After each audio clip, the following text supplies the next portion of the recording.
Good morning and welcome to the campus of North Central High School for the 25th annual Love Tito's Beat Ball Bonanza here on the ISC Sports Network. It is our championship game between the Gateway Archers and the Indy Thunder. My name is Greg Rakestraw, and I'm thrilled to be joined, as I am most years on this broadcast, by David Benny. Good morning, my friend. How are you? Good morning. We've got a tradition going here at North Central High School, and we've got a championship game today between the top two teams in beat baseball. This is going to be fun, Greg. The Indy Thunder swept their bracket yesterday. The Gateway Archers did the same.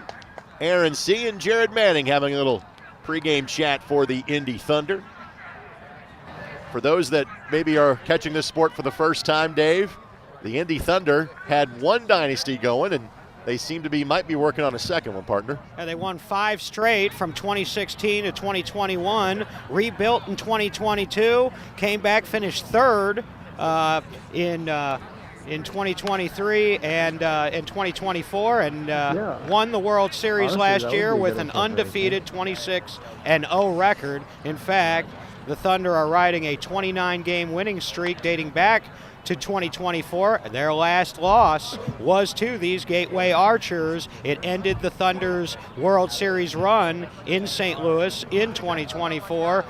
They placed third. The Archers went on to place second. So these teams have not faced each other in a game of this caliber, at least, since then, and they want a shot at one another. The Archers think they can win this game. Thunder come in as the hometown team and the favorites and the defending champions, but there's going to be enough firepower on both sides that I think we're going to see a really good game today. I think if we learned anything yesterday, the top 6 finishers from last year's World Series are all here at North Central this weekend, and yet the Archers and the Thunder were able to navigate through their brackets yesterday easily in dominating fashion, and so these really are the two premier teams in the sport right now, ready to get it on for the championship of the Love Tito's 25th annual Indy Beat Ball Bonanza. Our pregame show, a service of Opti Park. Looking for a place to hold your next event or get-together? Come to Opti Park. Located in the heart of Broad Ripple, Opti Park is home to baseball, birthday parties, family reunions, and playground fun. Opti Park is a community park, not a city park, and run by volunteers for over 60 years. OptiParkIndy.com, provided by the Optimist Club of the north side of Indianapolis, proud sponsor of the Indy Thunder. Aaron C., Kyle Lewis, Adam Rodenbeck, amongst those that are meeting in the captain's meeting with Jason Price, our umpire.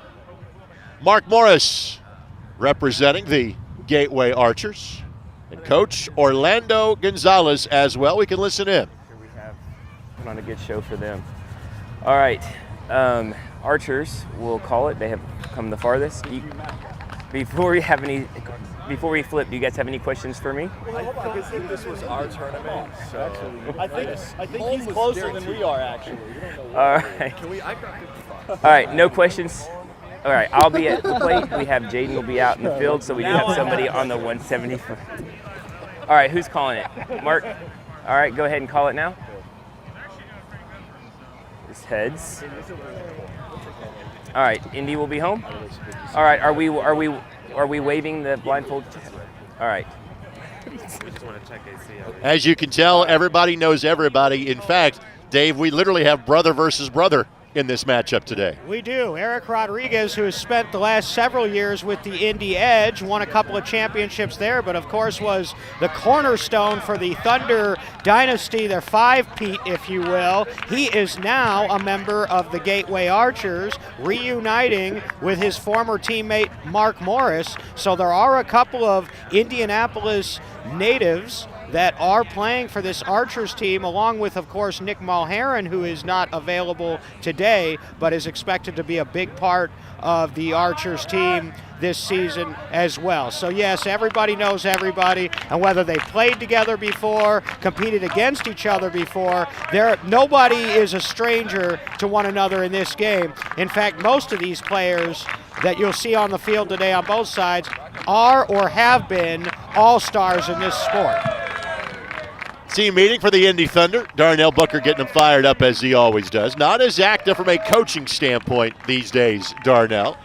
No, this is the one major change to the roster for the Thunder this year. You know, they have virtually the same personnel group as they did last year, but Darnell Booker, who will be directing the 50th annual Beat Baseball World Series later this summer, has stepped aside as head coach to do that and ceded the head coaching responsibilities to Jared Woodard, his longtime second in command, but the system hasn't changed. As you hear the Indy Thunder rev it up, boy, are they fired up for this one.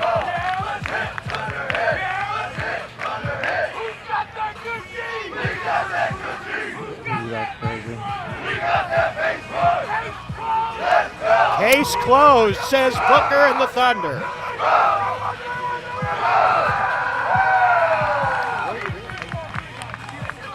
(26-0) last season. No team had ever won 26 games in a season without a loss. So after a few years of coming back, the Thunder are now again making history. And the Archers, who dominated this tournament in 2024, are looking to regain at least the Bonanza championship. And there's the Archers now.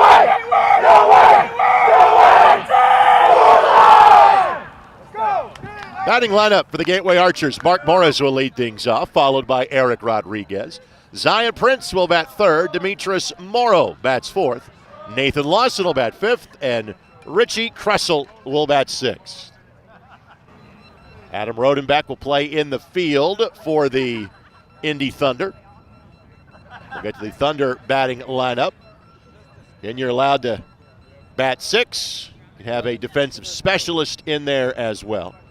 And so Adam Rodenbeck will be the defensive specialist, or defensive fielder, designated fielder, if you will, for the Thunder. Kyle Bora will handle those responsibilities for the Gateway Archer. The pitching matchup doesn't get much better than this. Jared Woodard and his over 90% contact rate over the past decade up against Mike Curtis, who has also been in the 80s. In fact, he was up in the upper 80s in their first tournament in Puerto Rico as far as contact percentage. Neither of these teams have lost. They're the last two undefeated teams left in Beat Baseball, and somebody's going to go down today. The only question is, who's it going to be? Both teams are ready, man. They're fired up. So Mike Curtis on your screen now. And all of this is leading into the World Series coming up last weekend, or second weekend, I should say, in August. First week of August when the World Series takes place. Championship game set for Saturday, August 8th. It'll take place in Naperville, Illinois. You'll hear the voice of Jason Price. Jason Frazier is the catcher today for the Archers. We are ready to go. Thanks for joining us on the ISC Sports Network. Mark Morris, the reigning MVP. Swing and a miss. First, talk about strikes and a pass that you get here.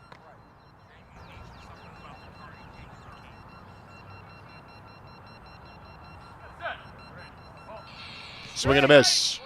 Strike two.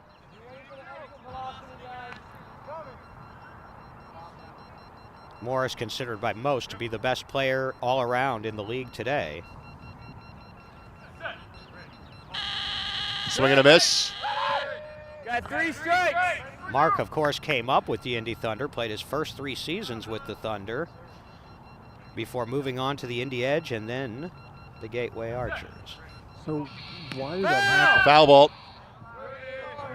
Again, for those watching for the first time, the 40-foot line. Ball has to go at least 40 feet in fair territory, or it is a foul ball. Home run, 170 feet away. 3 strikes. 170 on the fly. It has to land over that line. We almost had one in our broadcast yesterday. Foul. Foul tip. Did make contact. And Morris has yet to take his pass. 3 strikes. And he's all over the ball. I wouldn't think he would take one here. I think he'll be swinging.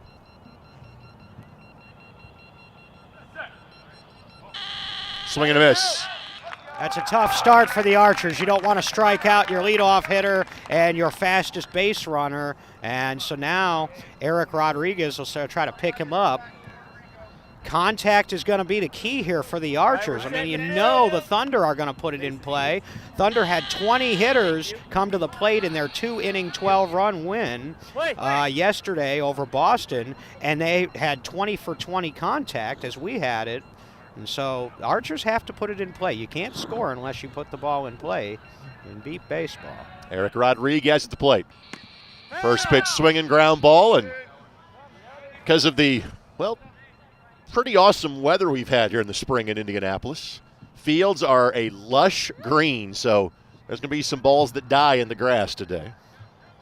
Rodriguez on Rodriguez again this in this weekend, with Eric playing for the Archers and Tyler standing out there in the field hoping to receive a ball off his bat. Foul ball. Strike 2.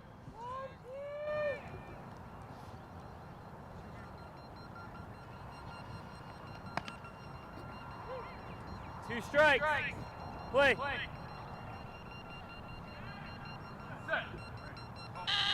Swing and a miss. Strike 3.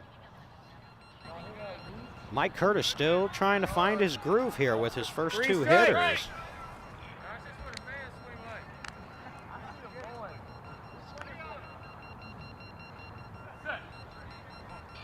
Batter's out. Swing and a miss.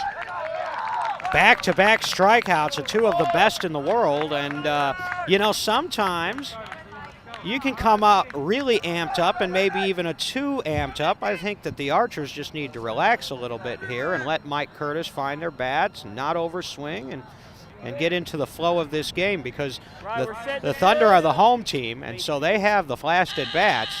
The last thing you want to do is give them a 0 here in the first inning to work with. This is a big at-bat now for Zion Prince. So Zion Prince at the plate. Swing and a miss. Zion only in his 3rd or 4th season, but he has hit home runs, and he's a budding superstar. Had one of the higher batting averages in their tournament in Puerto Rico. Contact made, elevated, left side. Splitting fielders and safe. Come on, Mike! Take it going, Mike! Whoa. That's big. He just picked up a couple of his veterans. He picked up his pitcher, got a good hit on that ball, and elevating the ball in beat baseball is so important, especially on thick, plush fields like we have here at North Central. If you can get that ball in the air, you can give the runner an extra head start down to the base, because you can't really make a play on the ball until it comes down. Nice hit, Zion Prince. Demetrius Morrow now at the plate. All right, so you saw the speed. Now you're going to see the pop, the power, as Demetrius Morrow has home run power. Contact made, right side, foul territory. Again, for Dave, for those watching for the first time, how far are the bases off of fair territory to try to, again, avoid collisions between fielder and runner? 10 feet off the foul line, and that's also the reason you've got that 40-foot line, too, so that you don't have defenders blindfolded charging up the back of either their pitcher or getting into a baseline and risking, like you said, a collision. So it's for safety purposes. There's the buffer of 10 feet outside each foul line to the bases. Contact made, left side, fair territory. On the ground, Aaron C. made contact with it, but could not get the ball elevated before Demetrius Morrow reaches the base. Make it 2 for Gateway. Got to have the ball off the ground, under control, and away from the body for possession to be considered complete. And bang, bang play. And he got down there quick. I'll tell you what, he can still move for having about 20 years in the league. Now they've got 2 with 2 outs, and they're saving this inning. It was a rough start there, but the middle of the order is picking it up now. Nathan Lawson.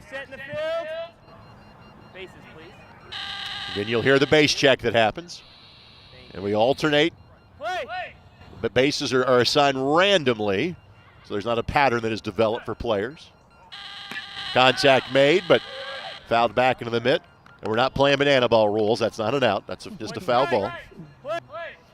Lawson getting the start in the absence of Nick Mulheron, who would ordinarily be in the starting lineup. Elevated, left side, foul territory. That ball nearly hit the base, and it will be the third base side. And as you see, Nathan's got a little bit of pop, too.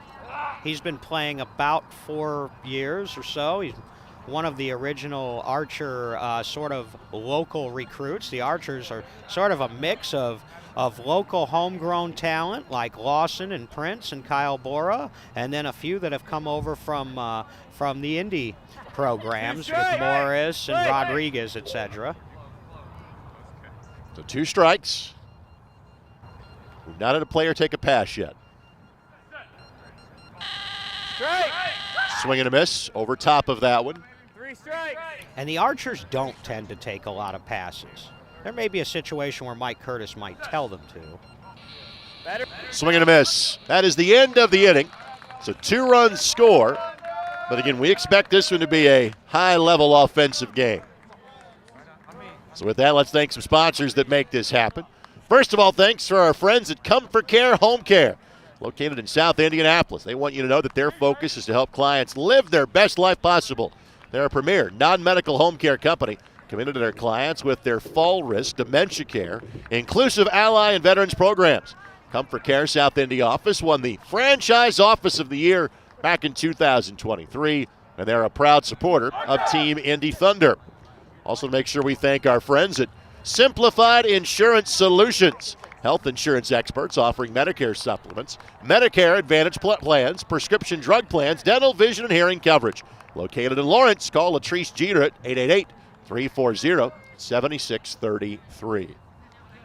Batting lineup for the Indy Thunder: Cody Jeffries, Gerald Dykes, Tyler Rodriguez, Kyle Lewis, Aaron C., and David Smith.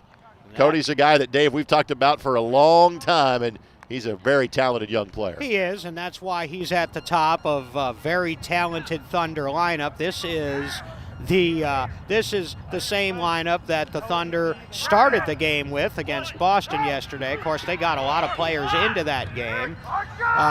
But this is a strong lineup as it is, and keep in mind, Zach Buehler, who's the reigning batting champion of the league, and Justin Howland, who's the reigning home run king of the league, are on the Thunder roster but unavailable this weekend. And so they've got more firepower than this.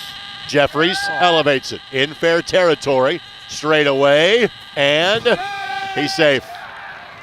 So you already see the difference. The good news for the Archers in the top of the first, they scored 2. The bad news is they struck out the side. Very first pitch from Jared Woodard, good contact, good base run, and the Thunder on the board, 1 pitch, 1 run. Eric Rodriguez got to the ball but did not elevate it in time before Cody got to the base. Cody's got a lot of speed, and that's, again, why he's at the top of the lineup. Speaking of speed, this might be still the fastest Thunder player, although they'd have some argument about it. Gerald Dykes.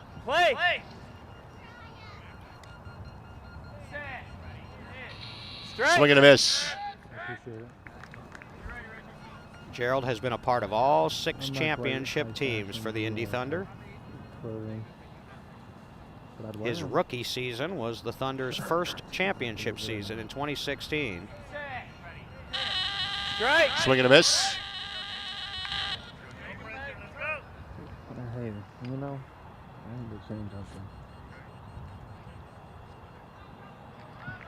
Now, they ordinarily will take a pitch on 2 strikes here. That's their system, so we'll see. There's the pass. There it is. You're allowed 1 pass ball. 2 strikes. You don't have to use it, and some teams don't. Elevated, left side, in fair territory. Ball is out. Play made in the field. That's Morrow that makes the play for the Archers. That had to be quick. Dykes is quick, and the ball was elevated a little bit. Boy, they were on that ball right away. That's a good defensive play for the Archers. I thought that was going to be a tough play when the ball was hit. So Mark Morris makes a play in short left. And there's one out. And that's why Mark Morris is the reigning defensive MVP, because he can put a guy like Gerald Dicus out on a pop-up. There's not very many that can do that. That would have been a run on most shortstops, not Mark. Strike. Swing and a miss by Tyler Rodriguez. Tyler was 3 for 3. I had him at 3 for 3 yesterday against Boston. He's hot. Strike. Swing and a miss.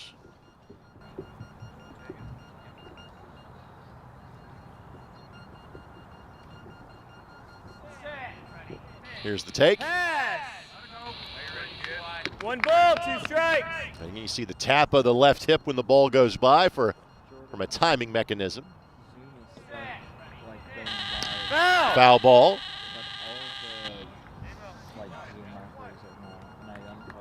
1 ball, 3 strikes. Play. First full count on Jared.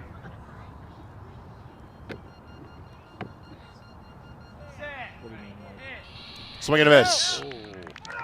A rare strikeout there. So Kyle Lewis. We saw Kyle in the third game yesterday in an effort to dive for a bag, kind of jammed his hand a little bit. He says he's perfectly fine. He also instructed Jared, don't throw anything inside today. Extend the bat for me. Protect that hand. And I was less worried about that when Kyle came up to bat after that, because in that situation, if there was any concern at all, we have a re-entry rule. Plus, there's, expecting to play in a game this morning, they'd have probably gotten him out. So when he came up to bat, and he said, yeah, he was fine. Swing and a miss by Lewis. He's got a lot of power from that left side. It's a real weapon to have because he can go to right field. Foul ball. Well, now it's the Thunder who are looking for a run here with 2 out and 1 in. And we expected this to be a game with a lot of offense. 2 strikes. Play. Pass. There's the pass. 1 ball, 2 strikes. Yeah, Jeffries hit first pitch. The other 3 have gone deep into the count. Elevated, center of the field. In play. Fielders surrounding it, but safe. See what happens when you elevate the ball? I mean, he was at a great start down, maybe halfway down to the base when the ball was at least fieldable, and at that point, you've only got a couple of seconds to make the play. So tied at 2. Now Aaron C. will come to the plate. Lineup doesn't get much easier at the bottom. It just gets more powerful. You may lose a little bit of speed. You got the speed at the top, but then you've got Lewis, C, and David Smith, all with multiple home runs in their careers. Bases, please. Thank you. Thank you. And it's hard to hit a home run in beat baseball. Not like traditional baseball. There was only 1 home run hit yesterday in any game. Foul. Foul ball. He's right on it. Timing's there. Swing and a miss.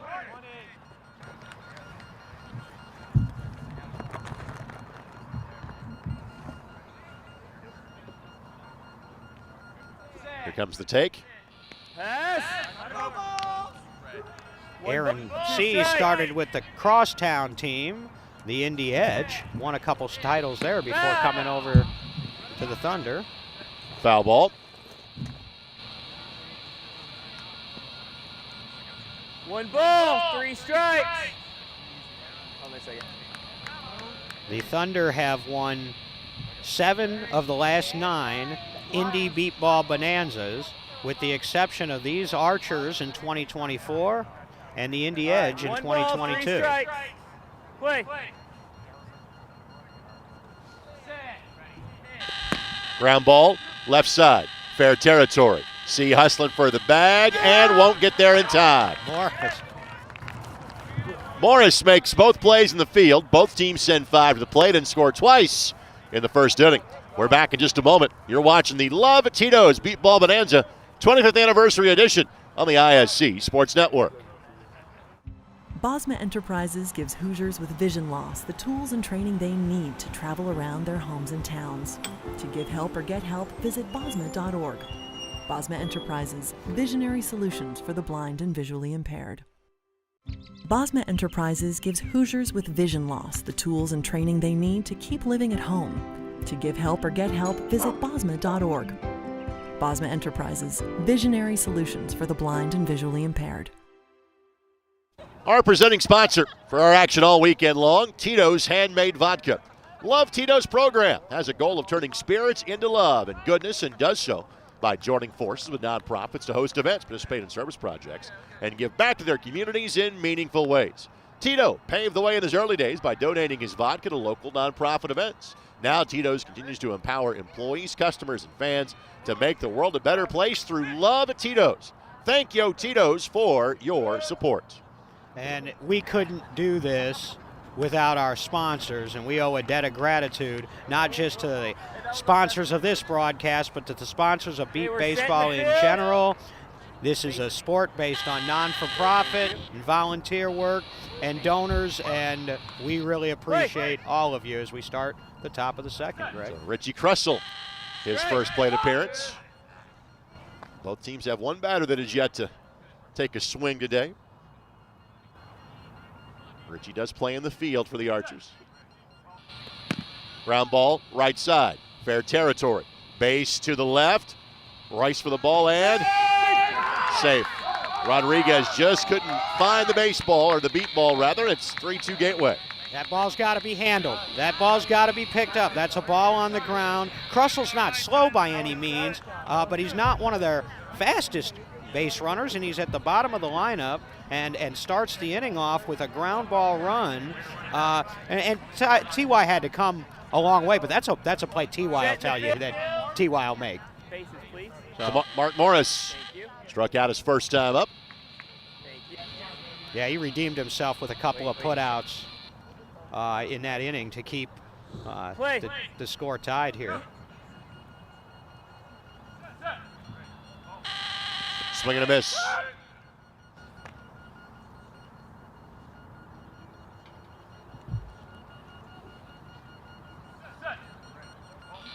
Foul ball. Mark Morris has built up quite a resume now. He'll be a Hall of Famer in this sport before it's all said and done. 2 strikes. Play.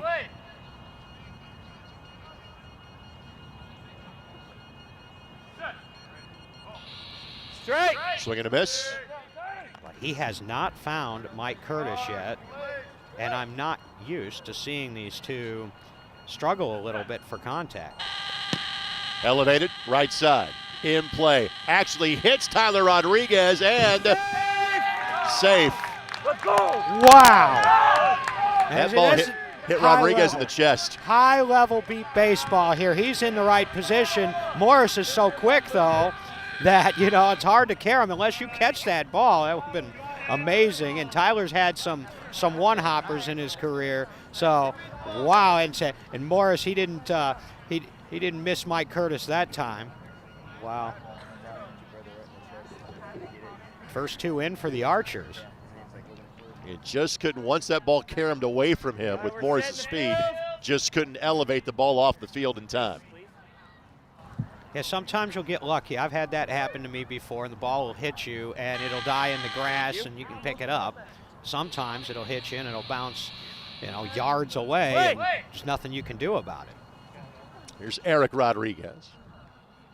First two batters score for the Archers. Elevated right side, but foul. Again, we're calling this off the same feed, folks. You're watching, that way our voices don't serve as a distraction to the players on the field. On the other side of a building, elevated but foul. Count goes 2-0.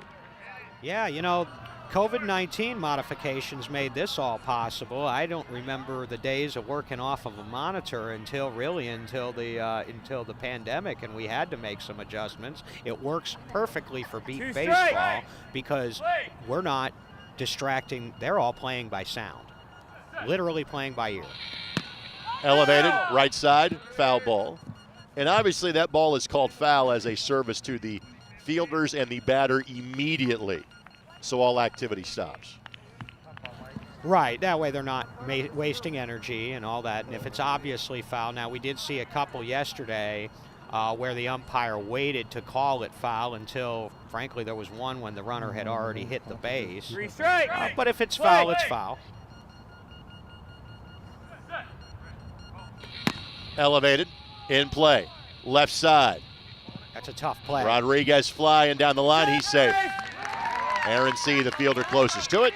Make it 3 in a row for the Archers. He got some good hang time on that ball, and even though he hit it to the strength of the Thunder defense, they just didn't have much time to make a play on it once it came down.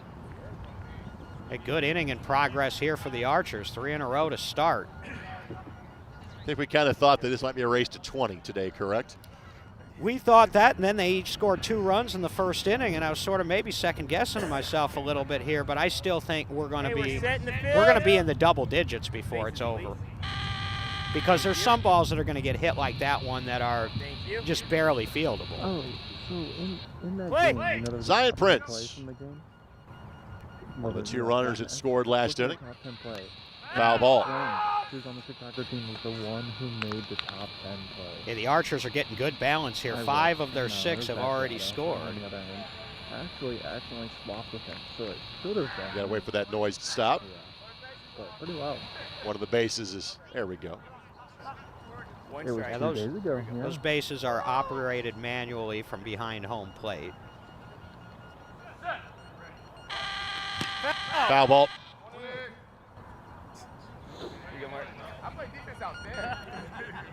You're not seeing the clean swing and misses as much now. You've seen Mike Curtis now, it looks like, is zeroing in on his batters. And both these teams played 3 times yesterday. Lone game of the day, and we play it early, so those that had extensive travel to get here have a chance to get back home. Obviously, pretty short trip for the Gateway Archers to be here. For example, Indy Thunder's team they played yesterday, the Boston Renegades. Contact made, left side. Ball bounding, Rodenbeck trying to track it down and can't get there in time. Prince makes it 4 in a row for the Archers. They're on a roll. They're on a roll and still nobody out. And all of these runs are worth their weight in gold, with the Thunder having last at bats and having Jared Woodard and that cast of characters. But right now the Archers have to feel pretty good about where they're at. And Prince is 2 for 2. Set in the field. So Demetrius Morrow now will come to the plate. Bases, please. Thank you. Thank you. Morrow's been around a while. He came up with a team called the Colorado Storm, now defunct, but for a while there they were a consistent top 5 finishing team. Played a little bit with the San Antonio Jets when they were the Thunder's arch nemesis, if you will, in terms of competition anyway. And now has found his home here with the Gateway Archers. He's originally from the St. Louis area, is D. Morrow. Foul ball. By the way, we are going with wireless bases this year. Wave to the future. Yep. Yeah, they're trying to introduce those. Most tournaments and most teams still don't use them, but they're trying to introduce them slowly as we continue to deal with the equipment issues and trying to fine-tune the equipment, keep this sport going. Swing and a miss. And the third base bag tends to be sticking a little bit, is the sound you are hearing. Contact made, but foul. 3 strikes. And again, there was a brief period of time where this tournament played a 3-strike rule. Obviously not on a foul, but back to the traditional 4. Well, and there's a couple reasons that they do that sometimes. One is it was being hotly debated whether or not the league, the sanctioning organization, was going to go to 3 strikes. That hadn't happened. And also sometimes time constraints. Swing and a miss. So first out of the inning. All the outs so far for Gateway have been strikeouts, and there's one away. And you're exactly right, and that's the one concern that I would have is that the Thunder defense has not made a putout, and sometimes it takes that first putout to really get the defense locked in. All right, we're set in the field. It's either been feast or famine, though, for Gateway. Here's Nathan Lawson. Thank you. Struck out his only previous time up. Archers will bat around at minimum in this inning. Contact made, elevated left side, just past the 40-foot line. Sprint to the bag. Out. I think the call on the field was out. We'll see it. Bang, bang. Tony Jeffries makes the play. So there's that first put out we were looking for, and that's 2 outs in the inning. Now you've got a big spot, pivotal moment in the game here early, Rake, because you don't want Morris and Rodriguez coming up to bat in this inning. It's already a crooked number. And you've got 2 outs in the bottom of the lineup here, right, and Russell, who scored his first time up. This is a big moment. Thunder need to get it. Thunder need to shut it down right here and get back into bat. Play. Richie Kressel led off the inning with a run. Ground ball, contact made, past the 40-foot line, center of the field, safe. Well, it made that terrible sound that you don't want to hear as a hitter off the bat, the double thunk, bottom of the bat and then immediately into the ground, but is toward the middle of the Thunder defense. But that's a couple of ground balls now that the Archers have scored on. Krusell got to the base very fast on that one. And now they've turned the lineup back up to the top, and you've got a challenge here. It's with Mark Morris. Tyler Rodriguez just couldn't get to it in time. All right, we're set in the field. Bases, please. So Morris, Thank you. 1 for 2 with a strikeout today. Thank you. It is a 5-run top of the second for the Archers. Contact made, elevated, right side. Sprint to the bag, and Morris safe. Too much speed. Thunder defense was moving, but too much speed, and he got it past that first line. That's just so tough. I mean, that's under 5 seconds to the base, which means you've got about 3 seconds when that ball comes at to try to make a play on it. So 9th batter of the plate this inning. Eric Rodriguez.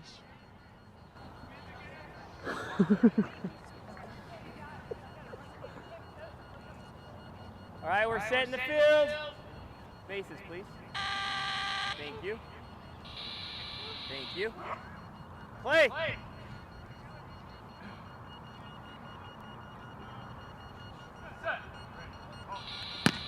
Elevated, right side.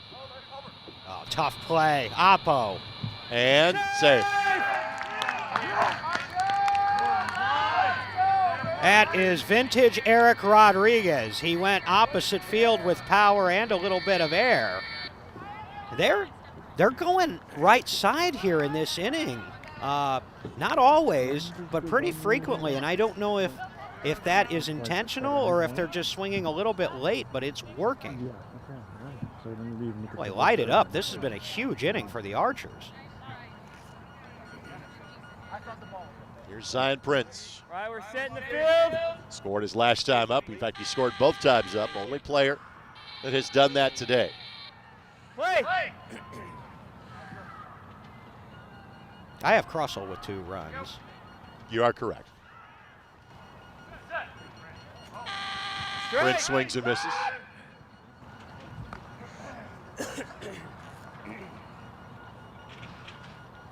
And this was the type of offense we thought we would see today. Prince lines this one up the middle. Lewis, can he knock it down? Yes, and he's out. Nice play. Kyle Lewis, sweet play. And ends the inning with it. They made him earn it.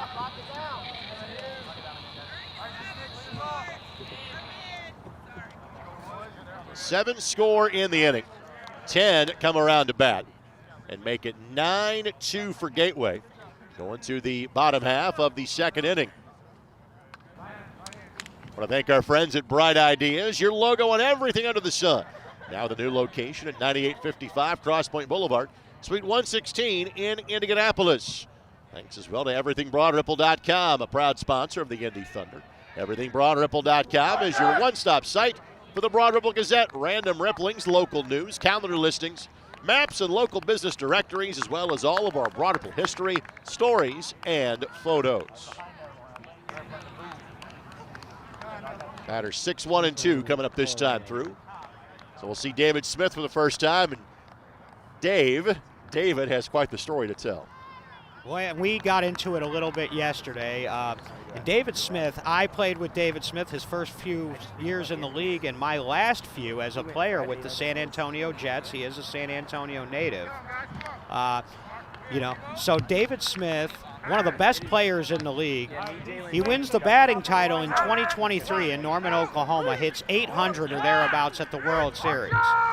Finds out early in 2024 that he's diagnosed with cancer and an aggressive form of it. All right, we're set to field. Played in the World Series anyway in 2024 and did well, and then immediately started high-intensity treatment, fought for 6 months, was cleared to play last year, and then scored in the championship game several runs for the Thunder as they won their 6th championship.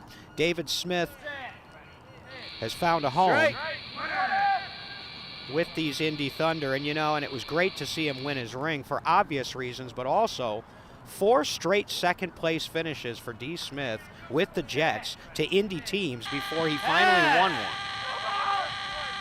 2 strikes and takes the pass. And in his first at-bat yesterday, he came the closest of any player to hitting a home run. Foul ball. And he's healthy. I mean, he's a great person. He's a great inspiration. He's obviously a phenomenal ball player.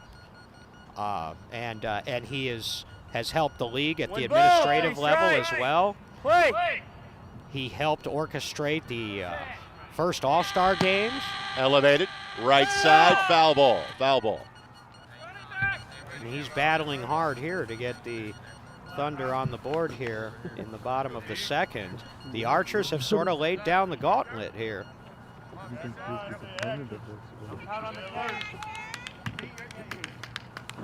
Coming out, D. Don't count on the tails. Make a play. 2 outs in the field of play last inning. 1 strikeout and 2 runs scored for the Thunder.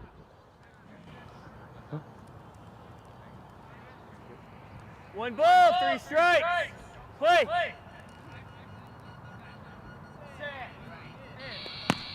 Ball right side, foul. He's hanging in there. And David Smith, he's still a native of San Antonio in that area. But the Jets no longer have a team down there, and so he was able to, well, first he latched on with the Gateway Archers, but then after he made his comeback last year, he got on with the Indy Thunder, knowing, then they knew he was probably not going to be able to play the regional tournaments, and it was questionable for the World Series. But it was one of those things, hey, if you're cleared, we got a deep team, we'll work in. Line drive, right side, center of the park. Rodriguez got it. Out.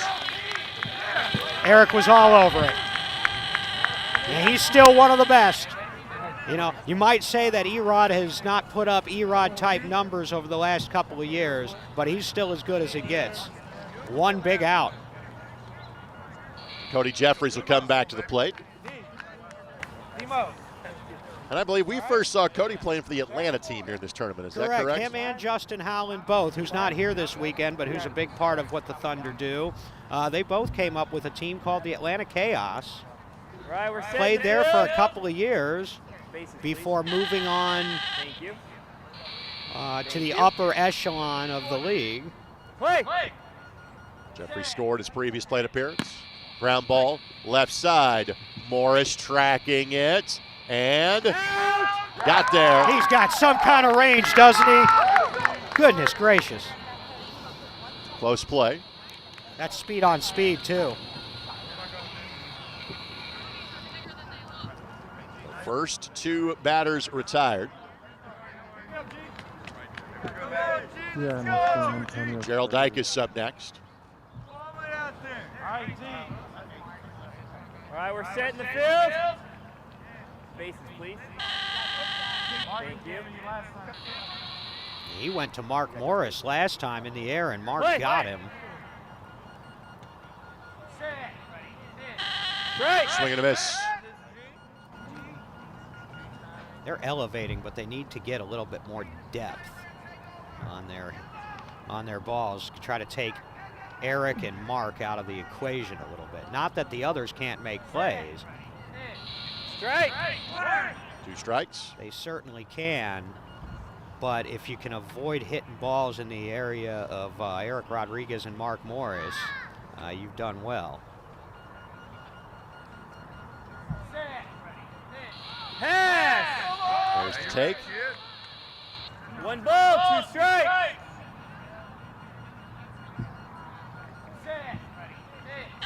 Strike. Swing and a miss. 1 ball, 3 You see strikes. that measurement, put the bat on the plate so you have a kind of frame of reference.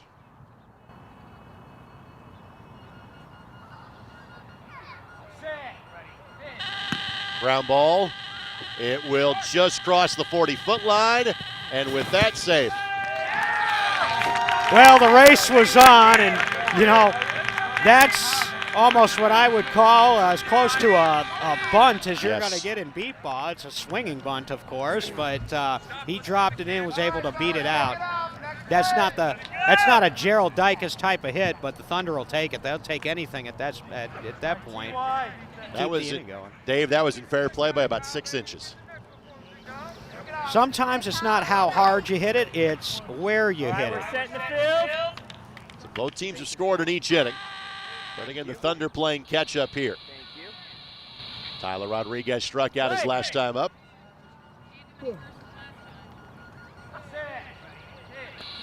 Elevated, right side, in fair territory. Past the fielder in Morrow and safe. That's hard contact. That's how you take short defenders out of the equation. And T.Y. needed that. He had a strikeout. He had a little bit of a tough go in the field, although 1 ball hit him. And so now he's checked in.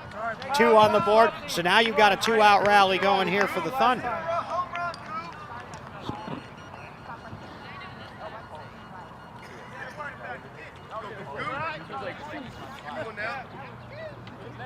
Kyle Lewis. All right, we're set in the field. Bases, please. And if I was Demetrius Morrow, I'd be ready again for this one here. If he gets a hold of it, he's liable to come that direction. Play. See the team captain designation on his jersey. Strike. Swings over top of that one. Yeah, Kyle started with the Thunder in 2008. Went over to a team called the Indy Extreme, which lasted a few years and then came back. So Kyle Lewis has played all of his ball in Indy.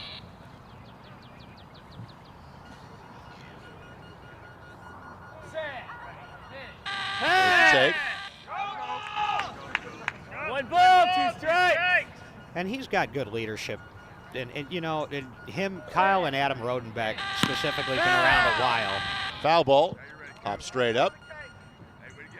And so, you know, really Kyle Lewis and Adam Rodenbeck have been 2 of the real player leaders of the team because they have such tenure. 1 ball, 3 strikes. Play. Elevated. Center of the park. Just landed. And Lewis will score easily. That's what they need to do to score. Right side hard or center high. And you'll take Morris and Eric Rodriguez a little more out of the game in terms of being able to just make putouts. What happened there? All right, well, some extra cheering, I thought maybe, but that was a bomb. Yeah, that was not a home run, but it was not far from it. We'll make sure it wasn't a dead ball issue there. Yeah, that's exactly right. Yep. And that's what the cheering was. I think there was a little bit of concern that that might have been wiped out by an equipment malfunction, but it wasn't. So Aaron C. out in the field his last time. Aaron a father for the first time. Yeah, congratulations to him, and timed it right, did it, and they had it during the off season, so.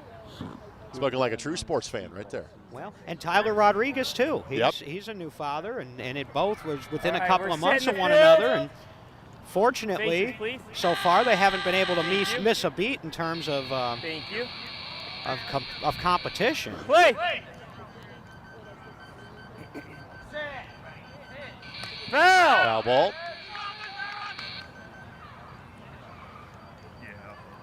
One strike. Aaron's got a football background, and he's got plenty of power in that upper body. Foul. Swing and a miss. 2 strike.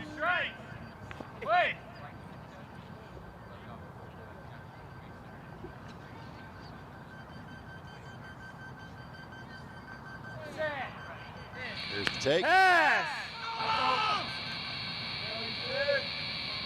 1 ball, 2 strikes.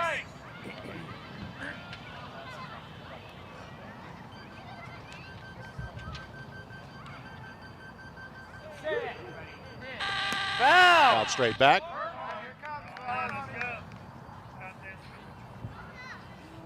Big pitch here. 2 out, full count. Thunder are rallying. 1 ball, 3 strikes. Play. Swing and a miss, and that will be the end of the inning for the Thunder. So 3 runs with 2 outs, but they trail by 4 going to the top half of the third. You're watching the championship game of the 2026 Love Tito's Beat Ball Bonanza on the ISC Sports Network. Bosma Enterprises gives Hoosiers with vision loss the tools and training they need to continue their employment. To give help or get help, visit bosma.org. Bosma Enterprises, visionary solutions for the blind and visually impaired. Bosma Enterprises gives Hoosiers with vision loss the tools and training they need to cook meals safely. To give help or get help, visit bosma.org. Bosma Enterprises, visionary solutions for the blind and visually impaired.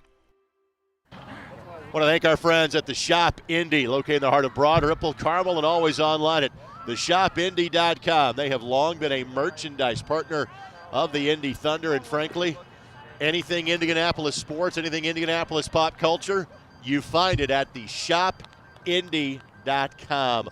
Always great when it comes to upcoming Father's Day gifts. One more time, theshopindy.com. Greg Rakestraw, Dave Benny with you here on the ISC Sports Network. Dave, I'm so looking forward to getting to see you up at the World Series coming up on August the 8th. Yeah, that's wonderful, and it's their 50th World Series.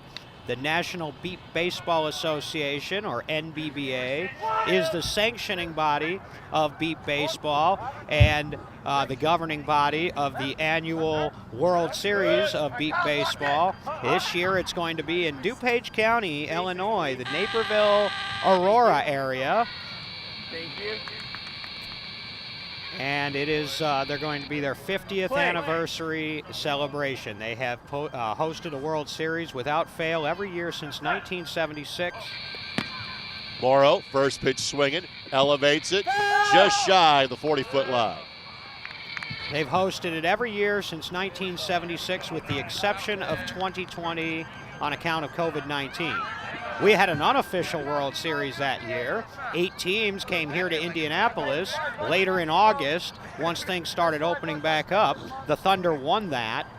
And so, you know, they were 5 in a row, but unofficially 6 in a row, we can say, because they won the major tournament in 2020. But the NBBA will be putting on that World Series, and we're glad that that ISC is making plans to cover some of it. So Morrow back to the plate. Just trying to get lined up The National Beat Baseball Association is a 501c3 non-for-profit, depending on volunteers and donations. You can visit their website at www.nbba.org or on YouTube, Facebook, and Twitter at NBBA76. Swing and a miss. Morrow scored his first time up, struck out his previous plate appearance. Some batters the plate last inning for Gateway. Foul ball, strike 3. Now we'll see if the Archers can keep the momentum up. We always talk about momentum in sports, and the Archers had it. The Thunder scored a few after 2 outs. Elevated, in play, past the 40-foot line, and out. Rodriguez got there in time. Ball hit dead center. Nice play by Tyler. Demo not as fleet of foot as maybe he once was. He got good lumber on that. But Tyler is Tyler, and he's only going to. You're only going to get him so many times, and that time he got Demo. 1 out. This is the bottom of the order. We'll see, because the last thing the Archers can afford to do is to stop scoring here. Bases, please. Nathan Lawson struck out his first time. Thank you. Out in the field. His last time. He's the only one who hadn't scored yet for the Archers. They need a new ball, sounds like. About how many balls do you go through during an average game? It depends. Depends on the quality of the balls. You know, more than we should at this juncture. But you know, they tend to save their best balls for the championship games. So I haven't seen us go through too many today. No, I'm busy, Jason. What? Yeah, he's busy. Trying to adjust third base a little bit. Cool, thank you. Can I hear the bases, please? First base and then first base. And you can hear maybe Jason asking them to check. They're going to test the bases out and make sure that they're functioning properly before he puts the ball in play. Play!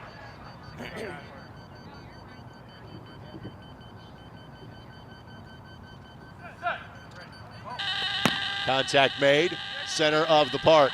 Rolling past a fielder, well past the 170 line, safe. Great contact and the first run for Lawson. So everybody in the Archers lineup has now scored at least once. That's a big one there. You got to have the bottom of the lineup, you know. And we talk about this a lot in beat baseball. Most teams have 1 or 2, maybe even 3 players that are regular routine scorers, if you will. But the best teams can get production from every position in the batting order, and certainly these two can and have already today. Bases, please. Thank you. Richie Trussell, 2 for 2 today. And what that Lawson run also does is guarantee that Mark Morris is going to get an at-bat in this inning. Contact made, right side, in fair territory, past Smith. Trussell hustling for the bag, he's safe. Trussell's hot. He's 3 for 3, and he's going to all parts of the field, too. That was a good hit. Man, 5 and 6 in the Archers lineup score. They've already gotten 2 of those runs back. Thunder are going to get pushed today. They're going to get their test today. And we saw this a few years ago with the Thunder on the upside of a game with the Indy Edge, who at that time were kind of dominating the sport. We're set in the field. And the Thunder came out here and knocked them off on a Sunday morning, and that sort of really springboarded the Thunder's rebuild comeback, if you will. Morris, contact, right side. Past Rodriguez, Lewis diving for it. Won't get there in time. Will Smith, safe again.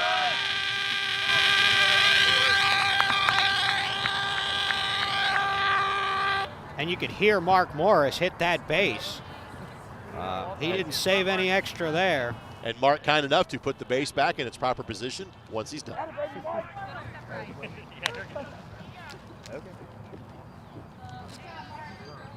So there's 3 quickly on the board for Gateway. They're doing what they need to do right now. They started out a little bit, the contact wasn't there, struck out the side in the first inning. But they're getting the hits they need to get, and they're putting some runs in the bank here as the visiting team.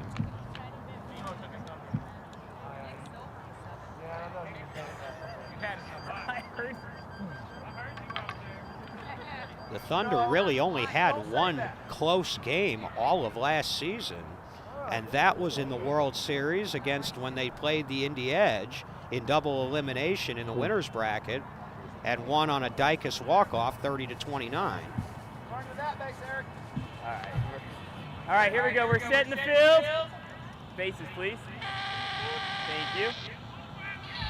Thank you. Other than that, it's been a while since the Thunder have been tested like this. 12-5 Gateway. Ground ball, left side, past the 40-foot line and out. Jeffries, yep. Sucked it up, and he was right there all over. That wasn't going to get by him. It's a big second out. Anytime you can retire Eric Rodriguez, that's sort of a bonus.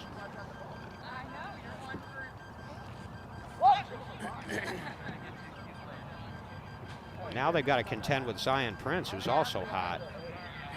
Prince 2 for 3 today. Was retired as an out his last time up. And if they can get him here, then, you know, that's 7 runs, and right, the Thunder can make that up in a hurry. Thank you. You got Mary Poppins up there. Play!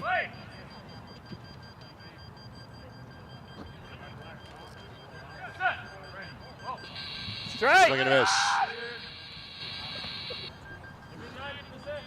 It's actually, I saw him right for work a couple weeks ago with his umbrella.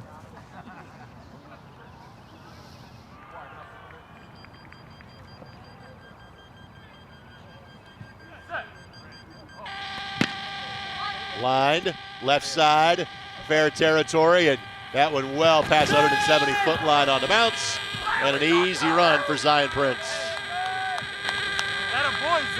Boy, that was a rocket. Mike Curtis barreled it up for him, and he just ripped that. He's 3 for 4. Well, he's really developing into a stud for being his 3rd year in the league. He's still young. So Demetrius Morrow will come to the plate for a 2nd time this inning. Recorded as an out his first time up.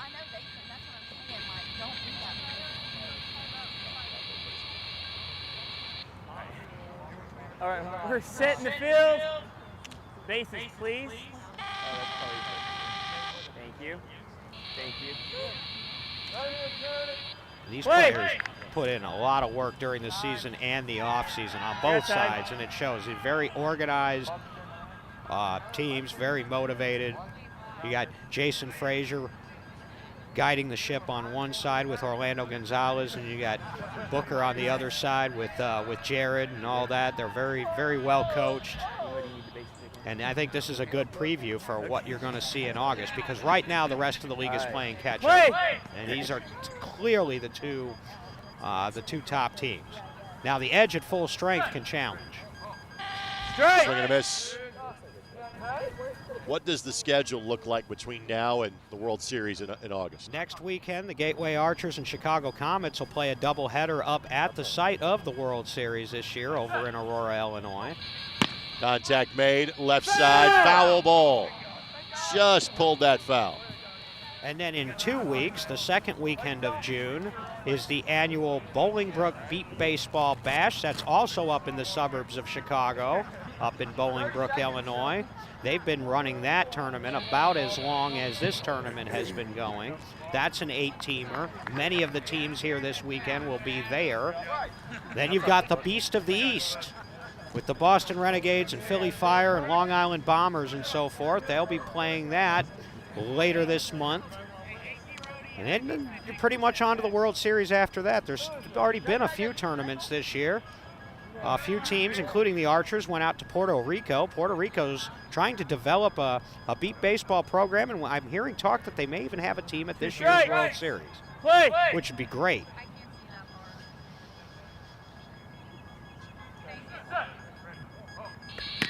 Ground ball will get past the 40-foot line, and Morrow out. Just couldn't get to the bag in time. Cody Jeffries able to pick that up. Make sure that... I wasn't sure. I had to wait and see. Take a look. Tie is supposed to go to the fielder, so if there's no way to determine, then it unlike traditional baseball, well... Yeah, he just got there in time, did Cody. All right, so a couple big putouts in that inning for Cody and one for Tyler. But the Archers keep adding on. 7 come to the plate in the inning. Make it 13-5. We'll thank our friends at Kane and Abel. Orientation Mobility Services.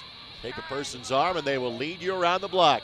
Give a person a cane and it will lead you around the world. Thanks to our friends at Big and Small Paws as well. Big and Small Paws 317 offers dog training and boarding. Free dog training consultations and in-house private training with payment plans available. Plus there's ADA training, group training sessions, and dog boarding packages too.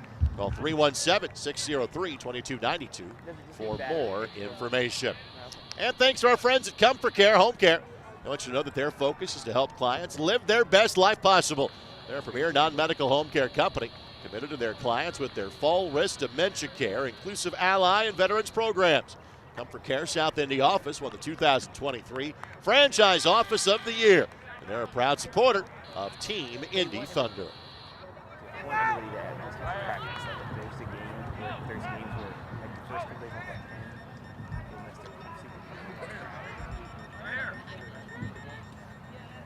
Six, 1, and 2 coming up this time through for the Thunder. Same combination last time, but produced 3 runs and 3 outs. We've got a good one going here. The Thunder are in striking distance. Let's see how many they can get back. 13 runs in 3 innings for the Archers. I think they would take that.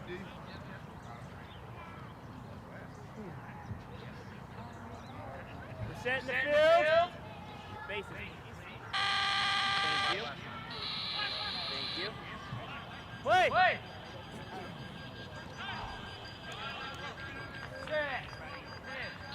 Swing and a miss. Right here.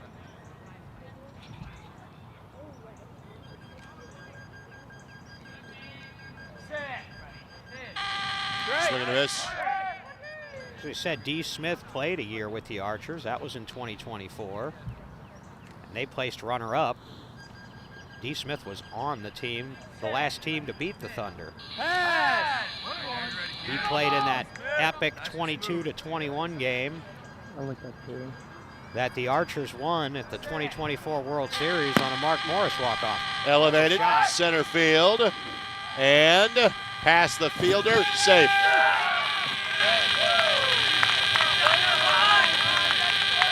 Obviously, you see the field directly behind this one.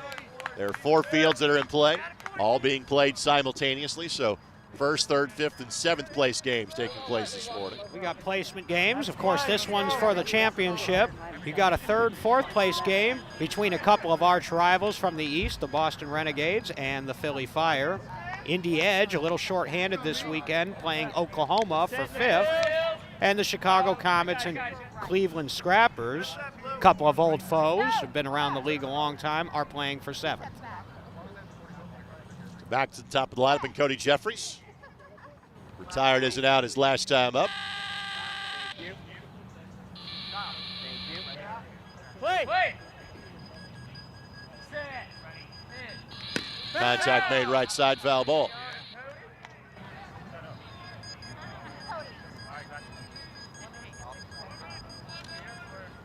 Dave, what is the average number of events teams play before going to the World Series? It depends on the team. It depends on funding.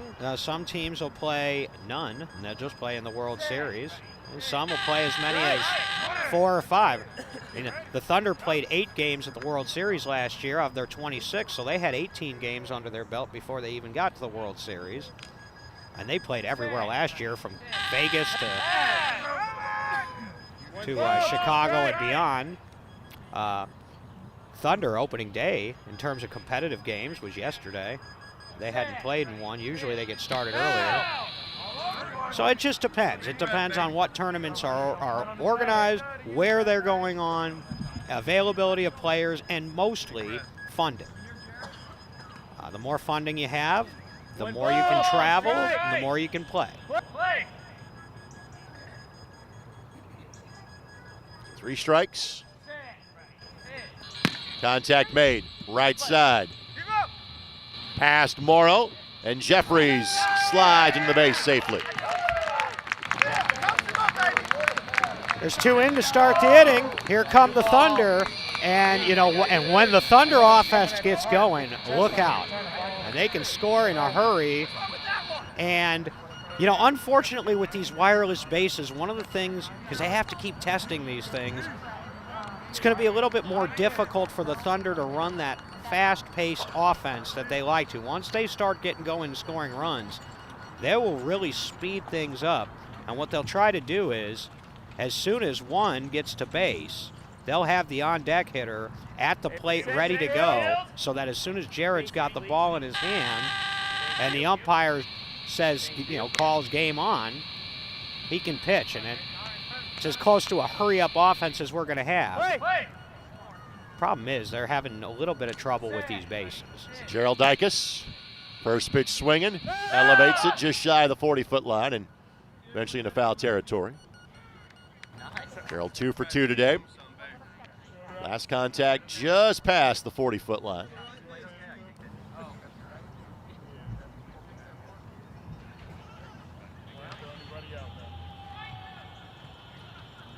If Gerald can keep the ball away from Mark Morris, he should be okay. 1 strike. Wait.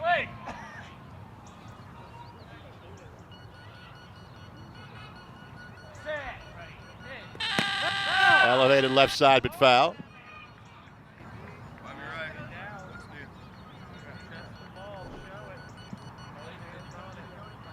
Yeah, Jared's looking for the top of their bats now. He's looking for air balls. 2 strikes. Play.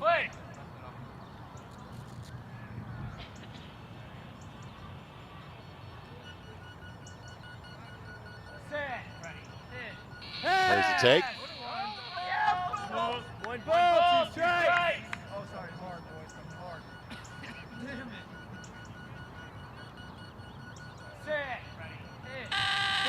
Swing and a miss.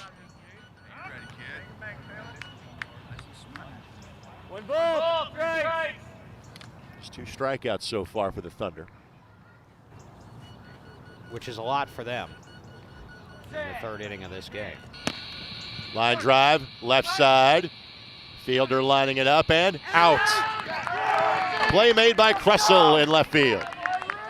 Sounded like Jared might have come in on Gerald Dicus' hands a little bit to ensure contact. I know that was why I never, when I was playing and Jared was my pitcher, I never wanted to get to 3 strikes, because I knew if I did, he was going to come inside on me to maximize the opportunity to make contact. 'Cause, even if it's not a great hit, as long as you put it in play, you have a chance to score. That was a nice play over there on the left side of the Archer defense. They're doing all right with Dicus. 2 last time, D. Tyler Rodriguez, 1 for 2 with a strikeout. Thank you.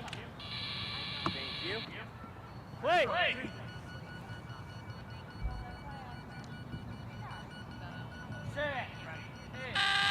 Swing and a miss.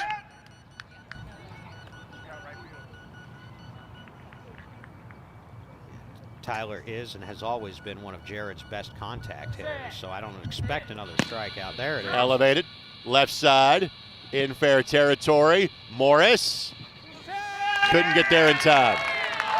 He made it close, though. He made it closer than it should have been. Big run for Tyler. Here come the Thunder now. They've scored 3 out of 4 here in this inning. Back to within 5.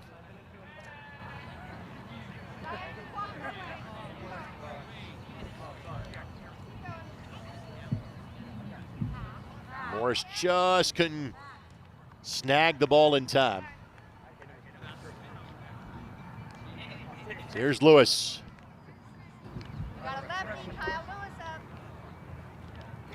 Only player who's yet to be recorded as an out for the Thunder. He's so dangerous because he's a lefty. He's long, so he can elevate the ball, and he's got power. And he's got long legs. He can get to the base. Swings over top of that. And he can cover some ground on defense because of his length. So they put him in the back. Elevated, center of the field. And it will spin back shy of the 40-foot line. And sometimes when it's a miss hit, I mean, Kyle's game isn't popping the ball up short. And so when there is a miss hit like that, you'll see that spin and it'll kick back over the 40-foot line. I think Mark Morris wanted it.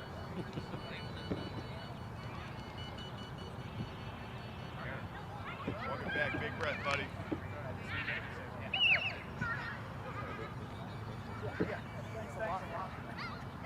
I believe also part of the schedule coming up is there'll be a small 4-teamer in Champaign that will involve the Thunder and the Archers. Now, what happens is a lot of times you'll see more of the developing players, you'll see more of the younger talent get an opportunity to play in that particular event. It gets to a point where when you get close to the World Series, you don't want to risk your key players in a local event, especially if you think they're where they need to be. Anything can happen. You don't want a guy going down a few weeks before the World Series. And so we'll see, but that's usually a good event up there in Champaign.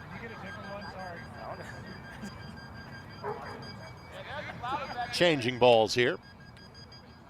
All right, we got 2 strikes. Play.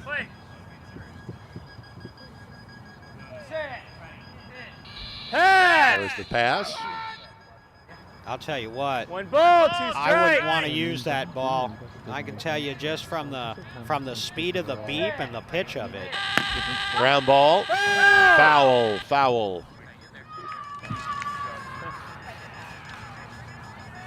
That tells me we may be getting down to the nitty-gritty with balls for this tournament, because that is not a championship caliber ball. They can hear it, but you can hear how fast a beep is. It's not supposed to be. It always makes you concerned that the first big wallop, it's going to die and you're going to have to do it again.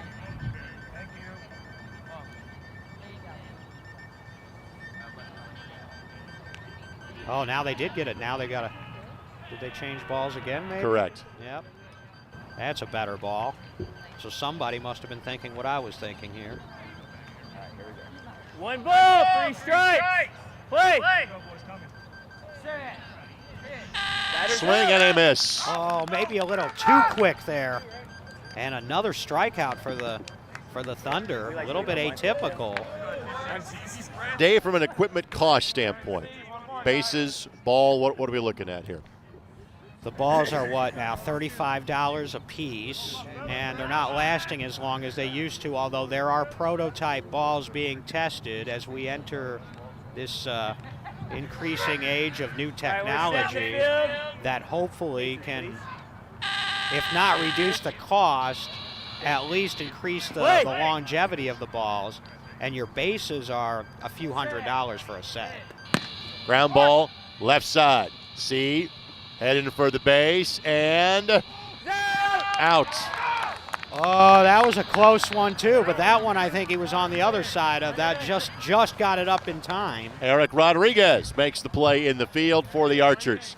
So the Archers have played in front since the top half of the second. We're halfway home in this one. Gateway leads it by 5 as you are watching on the ISC Sports Network. When a visit to the eye doctor ends in a diagnosis of blindness or visual impairment, Bosma Enterprises is there, providing low and high-tech tools that let adult Hoosiers keep living at home, and training that teaches people with vision loss how to cook meals, travel around their homes and towns, and continue their employment. Because the need for independence never fades, even when the sense of sight does. Bosma Enterprises. To give help or get help, visit bosma.org. All right, so we do have the access of having a review of this. We're going to take a look, and again, we've got the side-by-side view, and the ball is, again, he's got possession of it, but he hasn't elevated it. And so as we'll go back. It has to be off the grass tops. It does not have to be up over the head or anything like that. The umpire just has to see that it's off the grass tops, off the ground, under control, and away from the body. Well, I think it's the away from the body part, I think, here, Dave, Correct. that's going to be. And the call on the field was out, so he's going to have to see good evidence to reverse it. This is either the third out of the third inning, or it's going to be another run for the Thunder. This is an important call, and Jason's taking his time with it. We had one challenge yesterday in our game, which was upheld. Oh, I got one more when thing. we frankly thought it might be reversed. One more thing.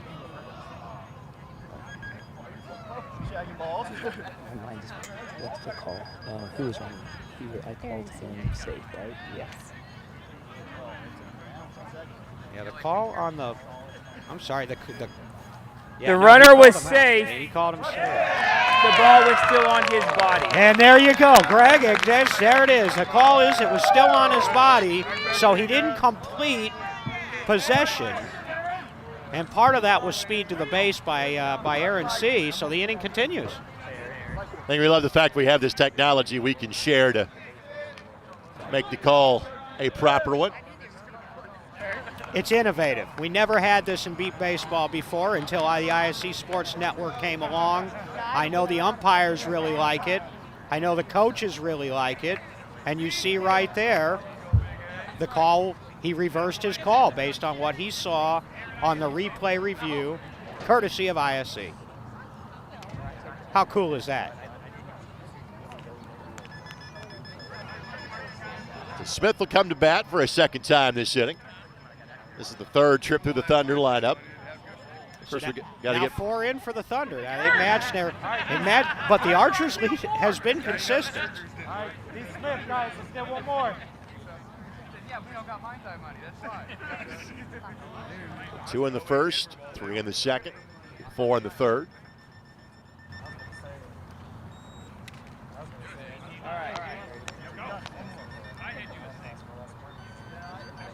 We're setting the field. We're doing a quick ball change. Mind's Eye Radio is the major sponsor for the Gateway Archers. Mind's Eye Adaptive Athletics. They also provide a radio service and audio description. Smith swings and misses. Including, I think they're now providing audio description for the Indiana Pacers games from time to time. So they've spread out from St. Louis a little bit. There's a real Indy connection going on. Contact made, left side. Ground ball, past Morris, fielder. Got it. Russell again.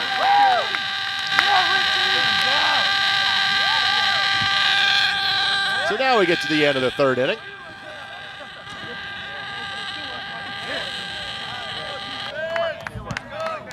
So again, past Morris, Russell elevated it just in time before Smith got to the bag. So no runs after the replay review.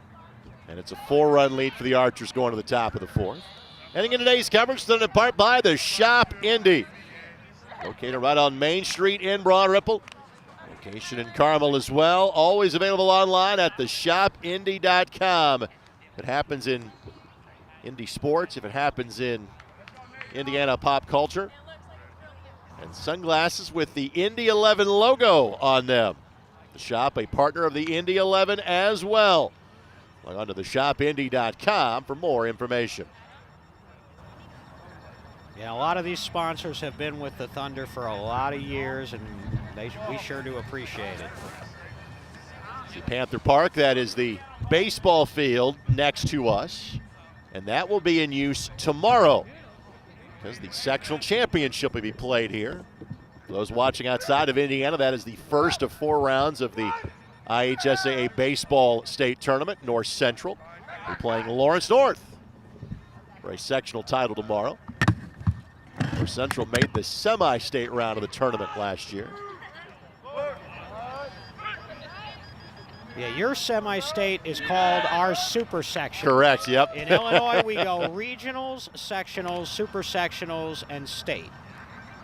And so softball's having their sectionals this weekend. Baseball's having their regionals in Illinois. It's a fun time of year. And we've got Friday Night Lights just around the corner, counting down the days. So 5, 6, and 1 coming up this time through for Gateway. Lawson, Crussell, and Morris. 7 runs in the top of the second right now. Proved to be the difference for the Archers. Now that's what has staked them to this lead, which has been pretty consistent. But the Thunder are just lurking around knowing they have the last at bat. So if you're Gateway, don't stop now. It's in for a strike. Lawson the run his last time up, his first in 3 tries. Lawson elevates it left side. In play past the 40-foot line and out. Just couldn't get to the bag in time. That was Jeffries in short left that makes the play. A little bit more speed might have got him there, but Jeffries, just like Mark Morris, is one of the best in the business. If you put the ball in front of them, and they're likely going to pick it up. So that's one big out for the Thunder defense. Want to thank our camera operators doing a phenomenal job. Thanks to our producer, Jordan Shue. Thanks to David Kahn. Many thanks to Dalton Cox, Eldon Wheeler, the rest of our ISC Sports Network crew. ISC does just such a great job. I follow a lot of prep sports, and so I check out ISC broadcasts, especially during the fall on a Friday night. Thanks to Matthew Sine, Cedric Sweet, Cade Johnson rounding out our crew today. The camera work was phenomenal yesterday. I've heard nothing but good things about it. Swing and a miss by Crussell. He has not been retired yet. No, out of the 6th spot. And, you know, we talked about somebody having to pick up the slack for not having Mulherron in the lineup. Hello, Richie Crussell. Yeah, but he swings and misses. Yep. Broadcaster's jinx. So for the first time since the first inning, first 2 batters are retired for the Archers. And Mark Morris will swing back through. And Mark Morris, let's see, he struck out his first time up. I don't know that he's been retired since. You are correct, sir. We're setting the field. And they need him now. Because if you're the Archers at this point in the game with a 4-run lead, you don't want, the last thing you want is a goose egg here in the 4th.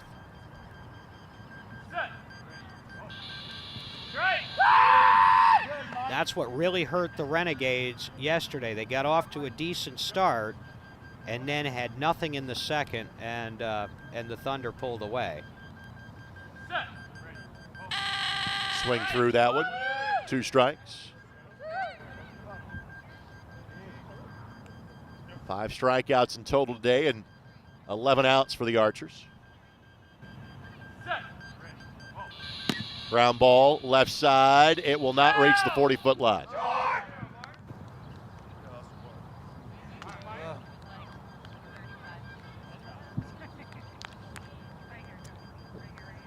And the Thunder will have the top of their order, or close to it. 3 strikes. And Morris does have the pass, but frankly, the Archers have not used that today. No, they haven't. I've seen them do it before, but not as much. I mean, the Thunder are pretty consistent. You get to 2 strikes, you're going to take the 3rd one. That way you've got 2 more swings, and Jared, you know, you kind of reset. But there's different philosophies. I know we weren't allowed to take pitches when we played with Kevin Simpson down in San Antonio. Swing and a miss, and the Archers are retired in order. That hurts. That hurts. Now the Thunder, the door is wide open now for the Thunder, trailing by 4 going to the bottom of the 4th. It's game on here. We've got a good one. So second time that Morris strikes out today. Let's thank our friends at Bright Ideas, your logo on everything under the sun. Now located at 9855 Cross Point Boulevard, Suite 116 in Indianapolis. Also thanks to EverythingBroadRipple.com, a proud sponsor of the Indy Thunder. EverythingBroadRipple.com is your one-stop site for Broad Ripple Gazette, random ripplings, local news, calendar listings, maps, and local business directories, as well as all of our Broad Ripple history, stories, and photos. So the top of the lineup will roll back through. Cody Jeffries. Jeffries 2 for 3 today. 4 runs last time.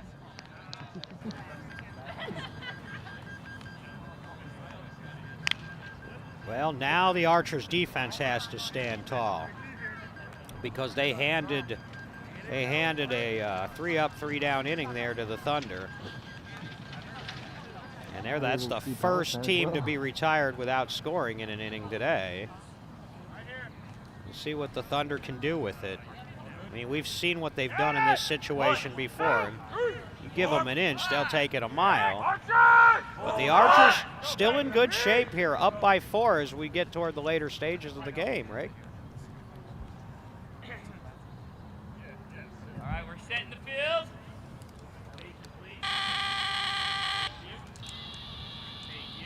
There's the base check, and they do that to make sure that everything's in working order before the ball is pitched. Swing and a miss. We're thanking our camera crew. Want to make sure we thank Andy Elkins, Director of Athletics here at North Central High School. Yeah, he's been so good to us over the years.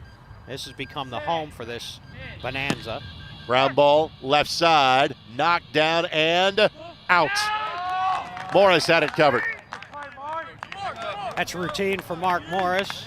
He's been doing that for the last decade plus. Good start for the Archers defense. Now you're seeing things start to tighten up a little bit here. Dave, we haven't talked about this yet. Let's talk about kind of defensive alignment strategy. Just give me kind of the 30,000-foot view of how you properly kind of line up to thwart an offense like the Thunder. Well, there are several different formations that you'll see. Dicus swings and misses. The formation that I think works the best against the Thunder is to put 2 on each side of the field short, maybe 1 in the middle somewhere, and then try to cover the gaps deep. But there's various philosophies there. Dicus, foul ball, 2 strikes. I've played at times in my career where I was the only short defender, the only one on the field within 90 feet of home plate. Now, I was responsible for everything 90 feet in, baseline to baseline. Most of the competitive teams don't play that anymore. It's just because you've got pitchers that can place the ball. Pass taken by Dicus. But really, defense is all about communication, too. Remember, they're out there blindfolded. They can't see one another, and so they have to communicate with one another so that they know where they're at in relation to one another. And then when the ball's in play, where the ball is going. Because all the spotters can do is call a number and then position the players. They can't give any other directions during the play other than the number call. Ground ball, left side again. It's Morris, and Morris got it. Another out. Well, the Archers responding defensively after putting up a goose egg offensively in the top of the inning.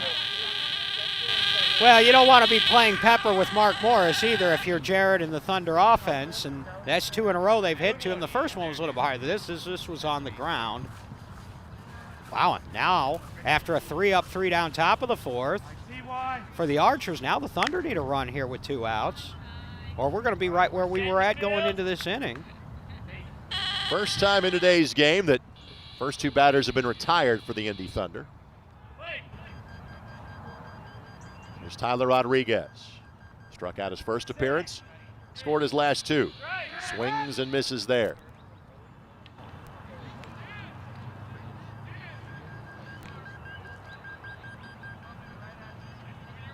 Tyler has 7 championships, 6 with the Thunder and 1 with the Philly Fire. Ground ball, right side. Center of the park. Rodriguez hustling towards the bag. And he's safe. Well, it was on the ground, but he hit it to the right part of the field. And that's, Thunder needed that with 2 outs. And that was his brother that was trying to make the play and couldn't get there in time. And we've seen that over the years when Eric played with the Edge and Tyler played with the Thunder. I mean, of course, they were bookends. Tyler and Eric were on those dynasty teams, with Eric leading off and Tyler in the 6-hole. It was almost having like 2 leadoff hitters. They were amazing. And then Eric went to the Edge. Tyler moved out to Philly. In fact, he still lives out in Philly and travels here to practice and to play. And all Tyler did out in Philly was help the Fire win their first and only World Championship in 2024. Meanwhile, Eric won 2 with the Edge in 22 and 23. So what does TY do? Comes back to the Thunder. They win it last year. So both Rodriguez brothers have 7 championships to their name, 5 together. Take a little look at that just to be sure. Ty's go to the home team. I think he was in there. And again, That's what my ears told me. hits the bag here. And again, It's got to be off the ground. it's off the ground and in both hands in the process of kind of lifting it off the body. We're taking a look at this. And again, ball is elevated away from the body now, and that is after Tyler has hit the bag. The runner is safe. Yep. It's another big call. Use replay review on that one, and again, that's either the 3rd out of the inning or it's a run.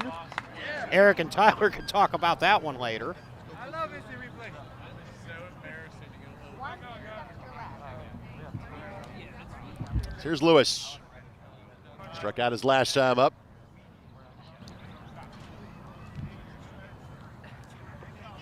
Two runs the times before that. Kyle could get 2 with 1 swing if he really gets a hold of one. All right, we're set in the field.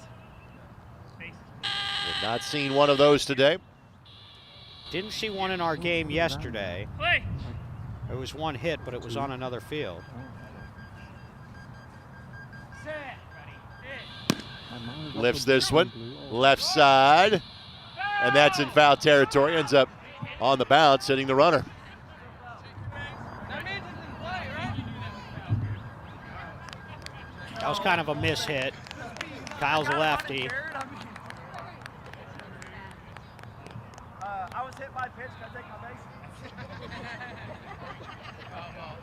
Hit him again. Harder. Jared thought it was funny. How funny. You see a lot of communication going on out there. And again, they're literally playing by ear, and so they communicate. And sometimes it may even sound like they're goofing off out there, but there's a method to that madness. If you talk and somebody says something back, you kind of know where they're going to be in the field, correct? Uh-huh. Or a lot of times you'll see them count off by position before the play. Swing and a miss. Sort of a 1, 2, 3, 4, 5, 6 thing. And so the defenders know where their teammates are on the field. Yes. Yep.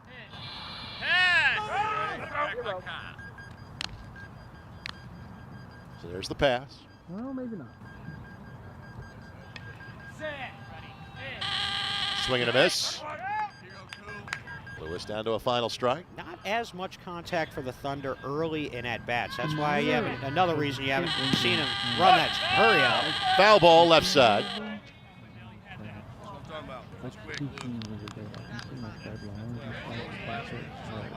This game has been as competitive as we expected. But again, since the top of the second, it has been Gateway that has been in the lead. All right, we got 1 ball, 3 strikes. Play. Lewis, the 4th man in both the lineup and this inning for the Thunder. Full count, 2 outs. They're as far as they can go.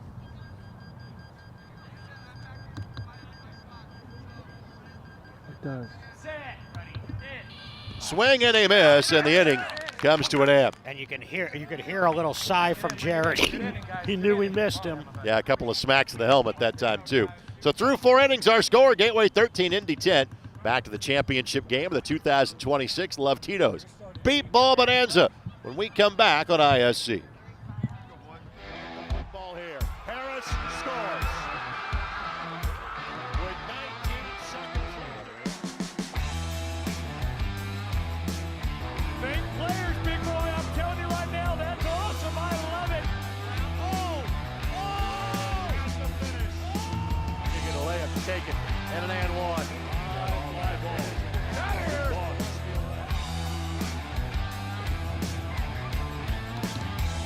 Our presenting sponsor, our friends at Tito's Handmade Vodka. Love Tito's program has a goal of turning spirits into love and goodness, and does so by joining forces with nonprofits to host events, participate in service projects, and give back to their communities in meaningful ways. Tito paved the way in the early days by donating his vodka to local nonprofit events. Now Tito's continues to empower employees, customers, and fans to make the world a better place through Love Tito's. Thank you, Tito's, for your support. 2, 3, and 4, Rodriguez, Prince, and Morrow do up this time through. And Love Tito's, our title sponsor, 25th annual Beat Baseball Bonanza here in Indianapolis. There's so much history. Thunder won this for the first time in 2006. I was a part of that team, and then they didn't win it again for another decade, as Chicago was ruling the roost for a while. Rodriguez elevates this. Short. In fair territory and out. Play made by Jeffries in the field. That's 5 consecutive outs now for the Archers, Dave. Not enough distance. Put it in play, but not enough distance on that one. And Cody's stepping up big, as he always does, at that short left position.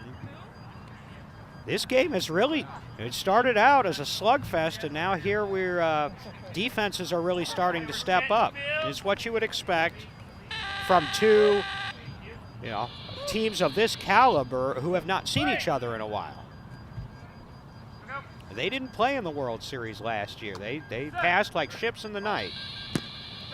Zion Prince fouls this one back. As the Archers were in the other side of the bracket and dropped a game on Thursday, and so they were playing back and eventually got knocked out in 4th place by the Edge. And so the Thunder and Archers, they haven't seen each other in a while.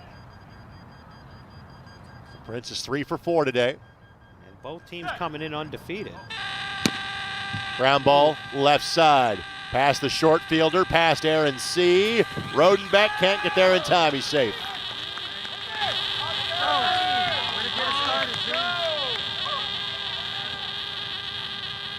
So Prince was the last Archer to score, and he is again, but back to a 4-run lead. And Prince is having a big game for them now, and that speed helped there, as that was a ground ball. It's a hard ground ball, but he managed to slip it through all levels of the defense, and by the time Rodenbeck just didn't have enough time. So here's Morrow. Scored his first time, has been recorded as an out each of his last 3 plate appearances. Struck out once today, has Demetrius. Play.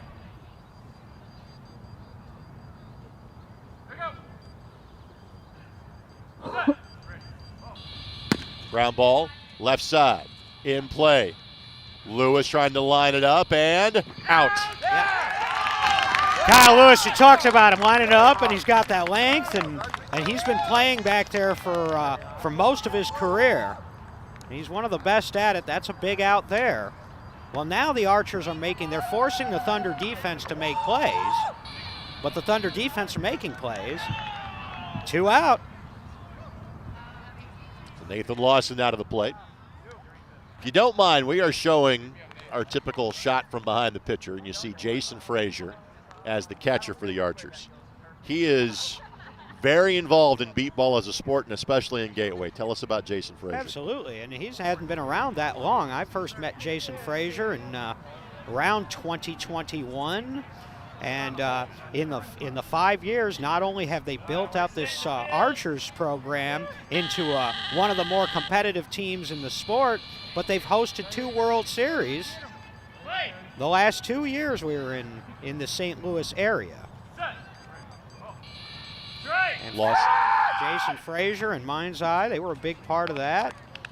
And you see Jason even doing field volunteer work when need be with his team. He's just very competitive, high sports IQ, and he really seems to love beat baseball. Lawson swings and misses.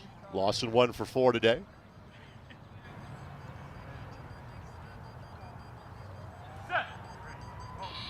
Contact made but foul. 3 strikes. I enjoyed. I know the first time I got to really work with Jason was when he came down and helped us with our All-Star Showcase when we were hosting it down in San Antonio.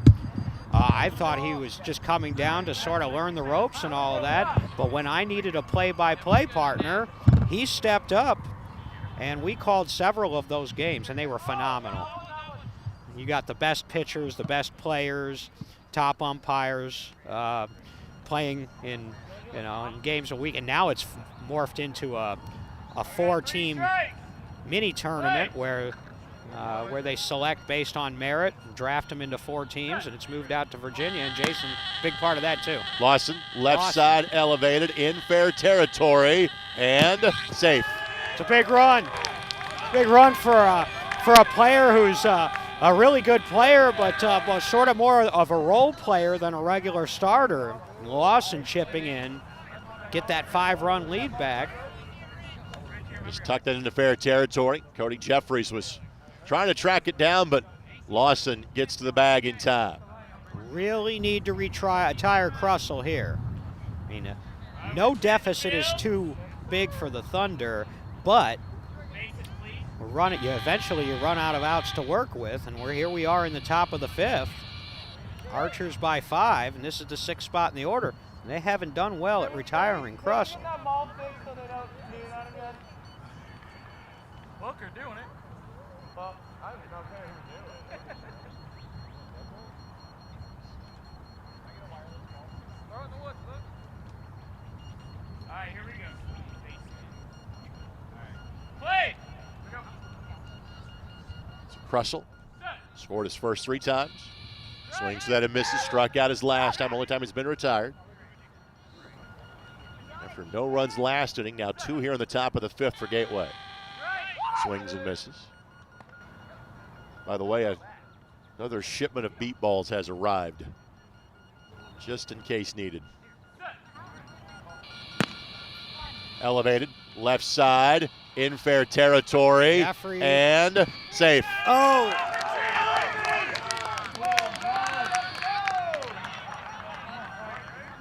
Didn't get there, didn't get it up and didn't get to the ball in time. Kind of had it stuck between his legs, couldn't.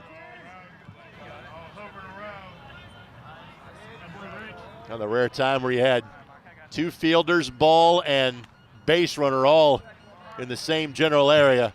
And again, Jeffries just couldn't corral it in time. And that's so frustrating for a defender because all the while you've got this mental clock in your head ticking as you know that somebody's steaming toward a base. And you're trying to corral that ball and get it up off the ground. Here's Morris. Left side, elevated, but nope. In play, can Rodenbeck get it? Yes. Oh, big play, Rodenbeck. Rodenbeck takes care of it for the Thunder. And that should be the end of the top half of the 5th. We'll see if they've challenged a couple of here. I don't think they're going to challenge this one, though. Yeah, he had it elevated as Morris was hitting the bag, and that should be that.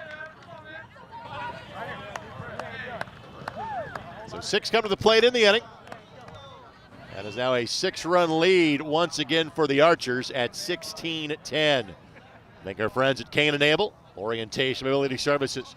Take a person's arm and they will lead you around the block. Give a person a cane, it will lead you around the world. Those are such true statements too. I can attest to that.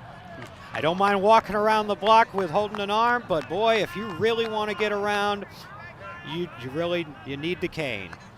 Thanks to our friends at Comfort Care Home Care. Want you to know their focus is to help clients live their best life possible. Their premier non-medical home care company committed to their clients with their fall risk dementia care, inclusive ally and veterans programs.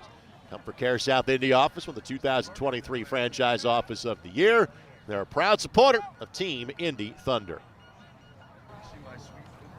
Getting down to crunch time now. 6-run game going to the bottom of the 5th. Thunder have been known to mount late inning rallies when called upon to do so. And they're going to need to do it today. Archers looking for their second Bonanza championship in team history. We saw them win it 2 years ago, dominating really that tournament. Blast it right side in fair territory. Morrow, the field is closest to it, won't get there in time. Aaron C. It's a good start. 1 pitch, 1 good hit, 1 run. Second run for Aaron today.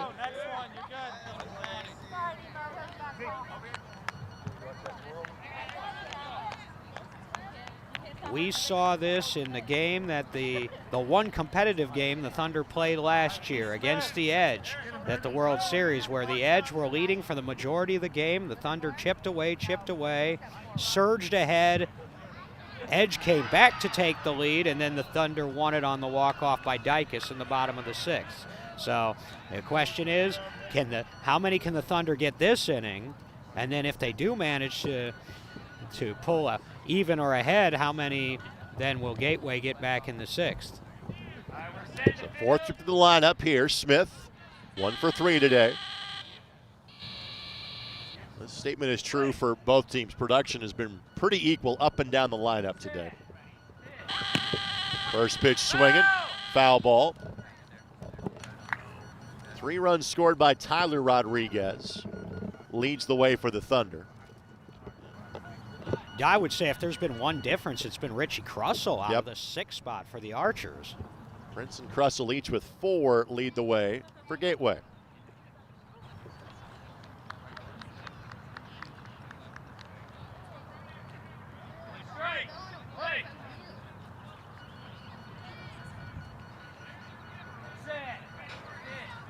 Contact made, right center. Bounding ball, past the deep fielder and out. Oh, he didn't get there. Not quite. Smith still trying to get up to speed, and this is his first tournament of the year, of course. So I thought he'd get a little bit quicker to the base, and that was like a half a step. That was Zion Prince playing deep center, able to make the play. It's his first put out of the game. It was a solid contact, and frankly, Prince was about a step behind the 170 line as the ball eventually rolled to him. You're allowed to do that. You're allowed to. It's not an invisible wall. You're allowed to retreat past the 170 line. What you can't do is start out position behind the 170 line. Here's Cody Jeffries, 2 for 4 today. Contact made, right side. Tough play. Diving effort, and Morrow got him. Oh, that's huge.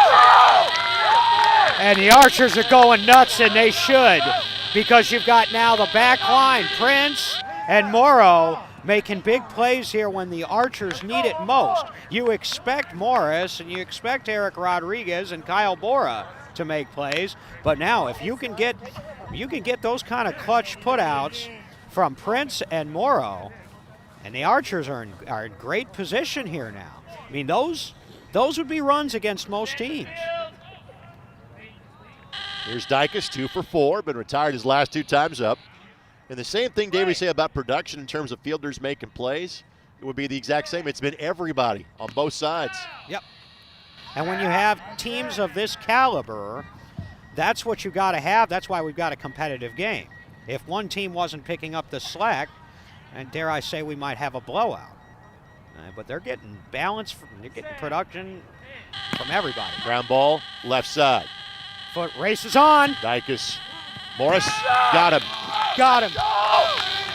On the ground ball, 3 consecutive outs for the Thunder. And for a second inning in a row, they're limited to just 1. 16-11. Archers lead the Thunder going to the top of the 6th as you're watching on ISC. Bosma Enterprises gives Hoosiers with vision loss the tools and training they need to continue their employment. To give help or get help, visit bosma.org. Bosma Enterprises, visionary solutions for the blind and visually impaired. Bosma Enterprises gives Hoosiers with vision loss the tools and training they need to cook meals safely. To give help or get help, visit bosma.org. Bosma Enterprises, visionary solutions for the blind and visually impaired. Want to thank our friends at the Shop Indy for their longtime support of the Indy Thunder. Shop Indy, promotional partner of the Indy 11 as well. TheShopIndy.com. And again, Father's Day is 3 weeks away. Looking for the perfect gift for your dad? I know he will love gear from the Shop Indy. TheShopIndy.com with locations downtown, Broad Ripple, and in Carmel.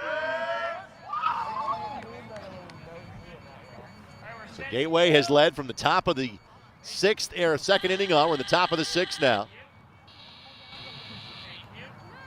Tyler Rodriguez, number 2 hitter, will lead things off here. Already staked to a 5-run lead. First pitch swinging, this one foul. Dave, what, if anything, has caught you by surprise in today's game? Well, 11 runs for the Thunder, and that's credit partially, a lot of credit to the Archer defense. A few strikeouts for Indy.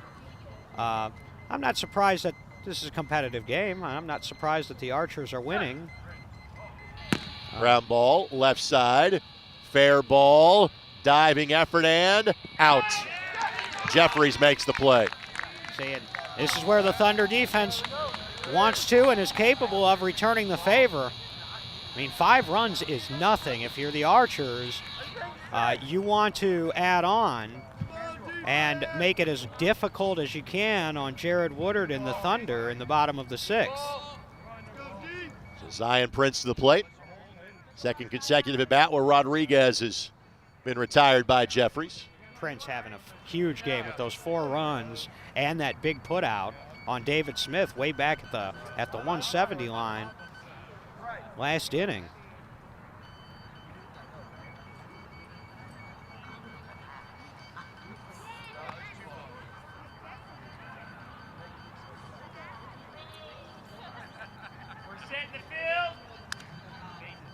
Prince has scored his last 2 times up. Only time he was retired was the last out of a 7-run second inning. Skies this one. That's a tough play. In fair territory, right side and out. That's Rodriguez that makes the play, and Tyler, 2 down. A tough play because he's a right-handed hitter, and so that ball is going to hit and kick, and T.Y. is going to have to track that.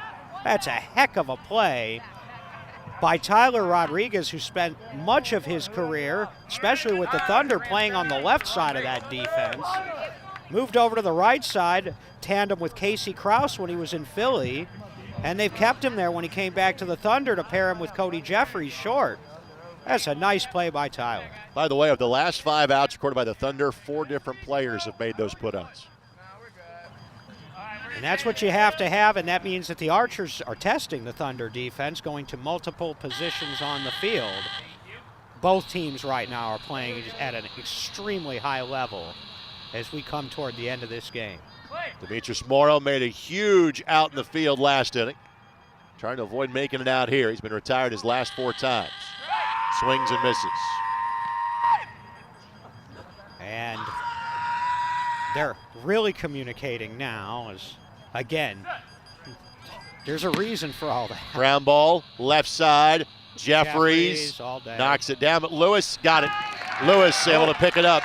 Jeffries slowed it down. Lewis snags it, and the Archers are retired in order in the top of the 6th. So 5 to tie, 6 to win is the charge for the Indy Thunder. You see how much this game has tightened up defensively in the last 3 innings versus the first 3. Most of this scoring has happened in innings 1, 2, and 3. And these teams now, they just traded back, traded 3 up, 3 down innings. Thunder with the last at bat. They got 3 outs. They need to get 5 at least. Let's take a couple of more sponsors. Thanks to our friends at Simplified Insurance Solutions. Health insurance experts offering Medicare supplements, Medicare Advantage plans, prescription drug plans, dental, vision, and hearing coverage. Located in Lawrence, call Latrice Jeter at 888-340-7633. And thanks to our friends at EverythingBroadRipple.com. Proud sponsor of the Indy Thunder. EverythingBroadRipple.com is your one-stop site for the Broad Ripple Gazette random ripplings, local news, calendar listing, maps, and local business directories, as well as our Broad Ripple history stories and photos. 3, 4, and 5 coming up this time. Tyler Rodriguez, Kyle Lewis, and Aaron C.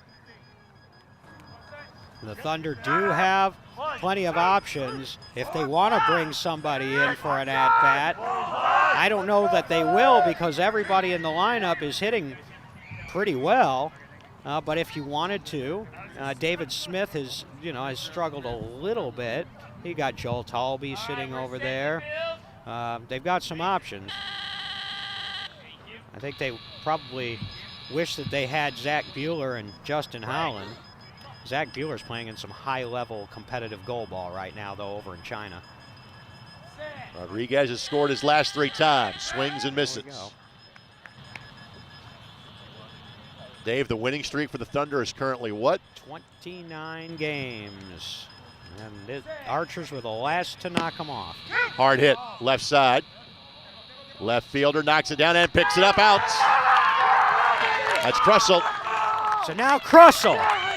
So you've seen Prince, Morrow, Crussell all make plays for the Archer here in the closing innings of this game. Quite impressive. Dave, in the last 3 innings, there's been a total of 5 runs scored. That sounds like a lot. For this level of beat ball, it's not, is it? No, it's not. Absolutely not. I think if you told Gateway that they were going to hold the Thunder down to 11 runs here going into the bottom of the 6th, they would think that they would have this game in hand. Similarly, that the Archers tend to score more than 16. These beat ball games, when you have high-level pitchers and you have a lot of speed, especially if you're on fast fields, which these are really not, you can have games played in the 20s and even the 30s sometimes. On the flip side, we had a championship game at the World Series a few years ago between the Thunder and the Jets that finished 8-7. We're in the lush late spring stage of the grass where you'd be mowing every 4 or 5 days if you had the time. But when they're hitting balls that hang for 3 seconds and they're getting the base in 5, it really doesn't matter how thick the grass is. Lewis, first pitch swinging, first pitch hitting. Ground ball past the short fielder. That's a late base. And, yep. So we'll replay. We'll replay it anyway. It's the first one of those today, and it was obvious right away now. That disadvantage there is to the runner, so if he can score anyway, it's fine, it counts. If he doesn't, and there's an equipment malfunction, in that case, the base was delayed in coming on, which delayed the runner starting down the line. It's a late base. It's treated like a dead ball replay. They'll come back and do it again. And because that was also the first pitch of the at-bat, don't worry about whether the count resumes or not. And I don't know that that was the kind of hit that Kyle Lewis wanted either. Necessarily, he's probably not too upset about that late base.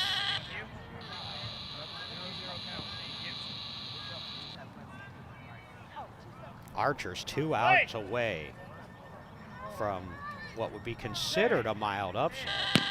Elevates this one, center of the park. In play. Just landed. And safe.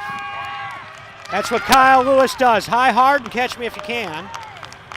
That was a 60-degree wedge that he hit there, Dave. Yeah. And if it's placed right, it's as good as a 60-yard wedge in golf. And he placed that right. 4-run game now. So 2 outs to score 4 or 5. So Aaron C., who has scored his last 2 times up, is due up next. All right, Aaron C, guys. You go, boys. Right here. C. Down.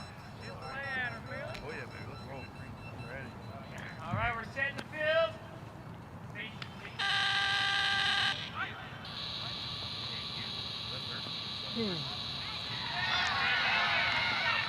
We'll start working on the wireless cutoff signal for the third base bag. It gets there eventually. Ground ball, right side, in play. Pass, Kyle Bora. Can he pick it up in time? No. It's safe now. I'm not sure it's going to matter, but if I was the Archers coaching staff, I would be a little unhappy because they overcorrected there. That base came on way early, well before. It's supposed to be simultaneous with contact or with the ball crossing the plane of home plate. And in that case, that ball was barely out of Jared's hand and they turned on the base. And of course, you don't want to, you'd rather that than a late base. But you know, that can interfere with the defense getting a good read off the bat. It's interesting there, but you know, we got a 3-run game. So David Smith at the plate.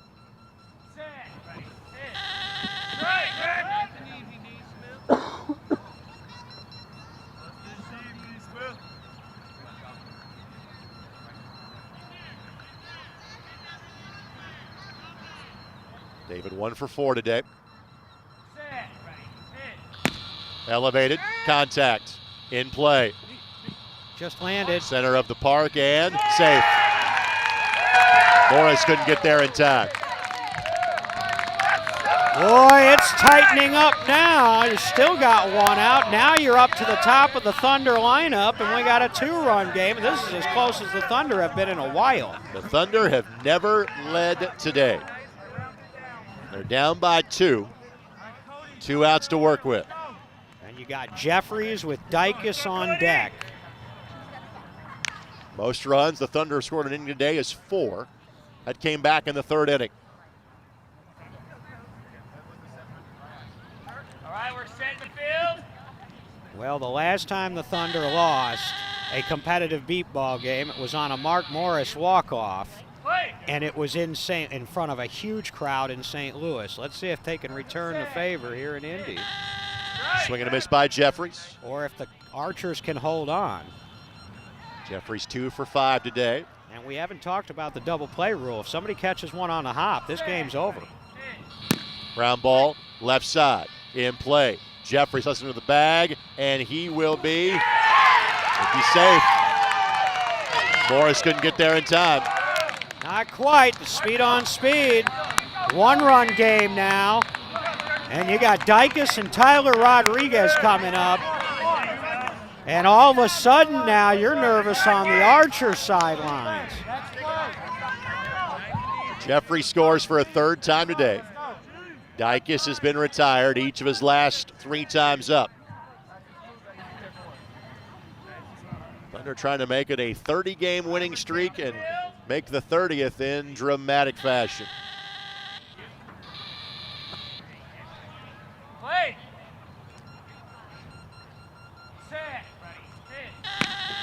Fly ball, right side, in play, short, play. and safe. Tied at 16. And now a run to win it for the Thunder. And guess who it is that's got the opportunity? Tyler Rodriguez, whose older brother is playing out there on defense, just hoping he can get a chance to make a play on a ball. And Tyler, who played in the shadow of Eric, played behind him on the left side of the Thunder defense for all those years. He's got a chance to win it for the Thunder right here in walk-off fashion. Tyler 3 for 5 today. First pitch swinging, ground ball left side. Morris trying to field it. Morris got it, out. Tyler hit the bag very hard there. He was really digging for it. So now it's up to Kyle Lewis. Kyle, lefty. And Kyle's one of the most clutch players that I've seen in league history. I mean, he just broke the San Antonio Jets' heart in 2019 in the World Series with 2 outs and the Jets 1 out away from victory. Kyle tied it up, and then he scored another one in extra innings to help give him the lead. I was on the Jets sidelines for that one. This is another one you want up, plus he's a lefty. And if you get it by Eric Rodriguez, he's going to have a good chance. Lewis scored to start the rally this inning. Swings and misses. Well, he either scores here and walks it off, or we're going to see extra innings for the first time on ISC. Swing and a miss. All right, walk us through extra innings. Anything unique, special about extra innings, or just we play it out? 3 outs, okay. Up a side, no funky tiebreaker rules or anything like that. There's the take. 1 ball, 2 strikes. He's got to swing now. That he does. Again, skies it. Lewis hustling for the bag. Ball is in play. Out.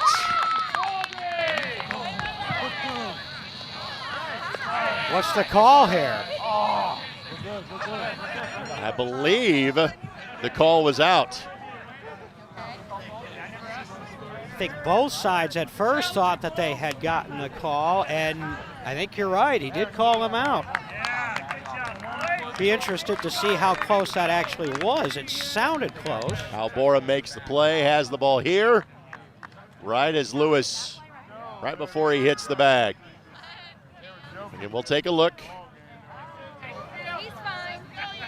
Yeah, ball is up and off the field here before he hits the bag. That is the absolute right call. And great call by Jason Price under the most intensive circumstances. And guess what? We got some free beat ball right here at the Indy Beat Ball Bonanza. Well, for the 25th annual, why not? So let's go to the top of the 7th. We'll sneak in a quick timeout. Back in a moment on ISC. Bosma Enterprises gives Hoosiers with vision loss the tools and training they need to travel around their homes and towns. To give help or get help, visit bosma.org. Bosma Enterprises, visionary solutions for the blind and visually impaired. Bosma Enterprises gives Hoosiers with vision loss the tools and training they need to keep living at home. To give help or get help, visit bosma.org. Bosma Enterprises, visionary solutions for the blind and visually impaired. So to the top of the 7th we go. Extra innings, tied at 16 for the championship game of the Love Tito's Beat Ball Bonanza here at North Central High School. And the Thunder have never led in the game, tied it with 5 in the bottom of the 6th, and had 2 swings to win it. But outs recorded in the field of play. 5, 6, and 1 coming up this time through for Gateway. And I'll tell you what, I don't recall a championship game at this event, at the Bonanza, going to extra innings prior to this one. I mean, obviously 25 years is a long time, but I'm racking my brain and I cannot remember another one. Swing and a miss by Lawson. Lawson scored his last time through. And zeros on the board for Gateway innings 4 and 6. Swing and a miss here. Activity on other fields starting to wrap up. And you'll see a lot of people making their way over here to see the end of this one. This has been an epic. Swing and a miss. Lawson did strike out his first plate appearance. Has been retired in the field 2 other times. And those were clean swing and misses. If there was ever time to take one, this might be it. But he swings and misses. So 1 out. No contact at all really there. But now, Mr. Reliable really for the Archers today. I mean, he had the 1 strikeout. Well, no, that was put out. Richie Crussell. Crussell 4 for 5 today. 4 for 5. And a great play in the field last inning. We're setting the field.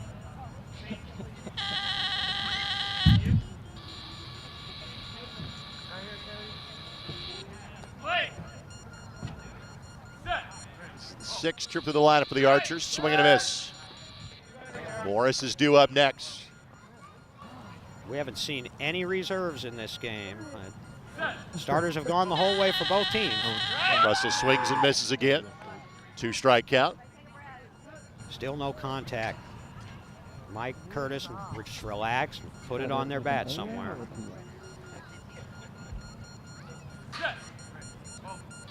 Swing and a miss. I understand just being a little amped up in this scenario. Absolutely. Swing and a miss. Now back-to-back strikeouts. First time that has happened. Now they need a pick-me-up from their MVP. If there was ever a time, because not only that, but now you've got Mike Curtis wondering what in the world is going on after all the great contact today. But not, you know, there wasn't even foul ball contact really those last two at-bats.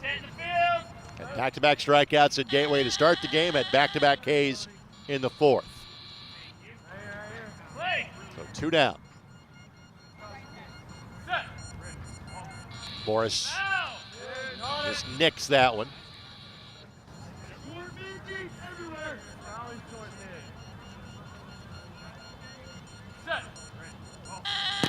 Contact made. Left side. Bounding ball. Lewis diving for it. Can't get there. Safe. So a run for the Archers. They're back in front, 17-16.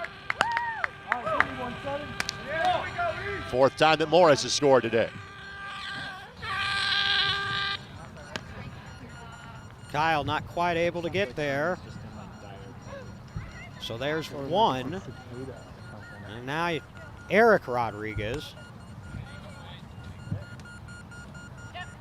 Rodriguez retired by Jeffries his last 2 swings of the bat. He's 2 for 6 today.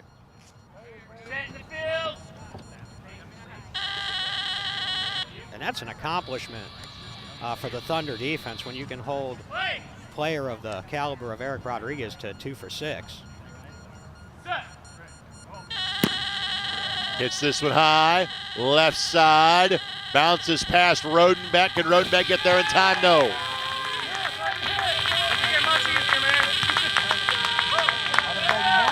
So back-to-back runs for Gateway.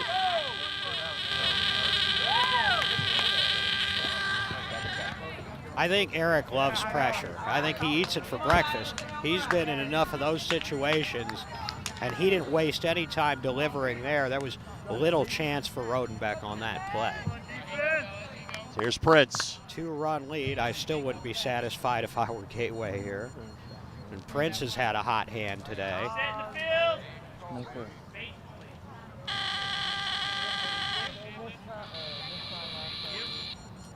Prince has scored 4 times today. Retired as an out by Tyler Rodriguez last time. Foul ball. You're just seeing both teams leaving it all out on the field today on both sides of the ball, all up and down the lineup. And you know, this is their life. It's maybe, but not their livelihood. And most of these after today will be traveling back home, and a lot of us will be back to day jobs tomorrow and all of that. Popped up and foul. But right now they're in the moment, and they're locked in. And that's their world right now.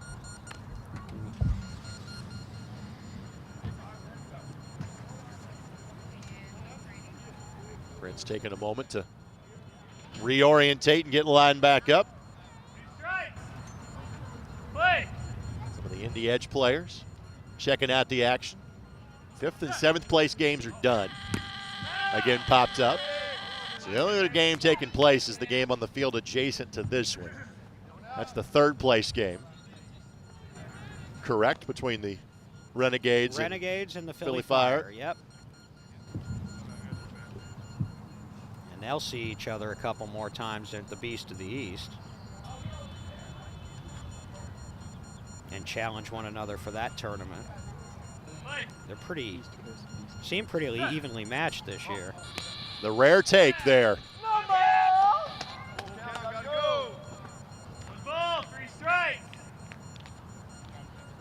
So first, I haven't seen a take yet. Foul ball. Did get a piece of that. Not much contact, but enough to get another look. 5th batter to the plate this inning for the Archers.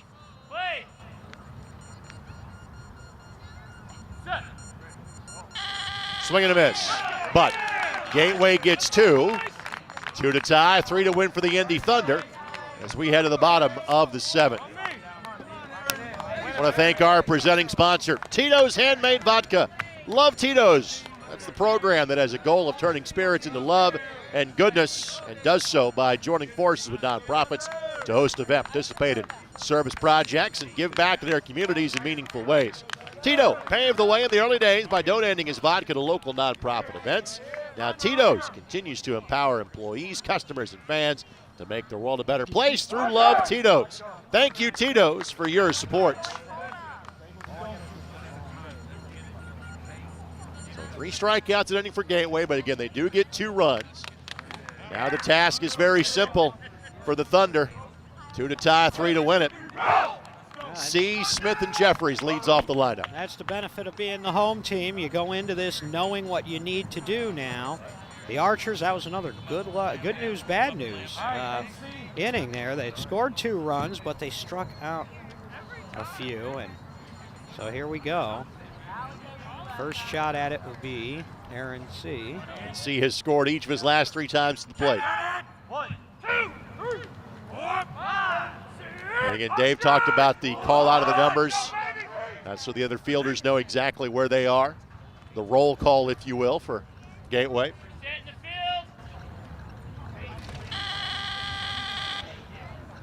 It's almost like throwing the ball around the diamond, if you think about that. Yep.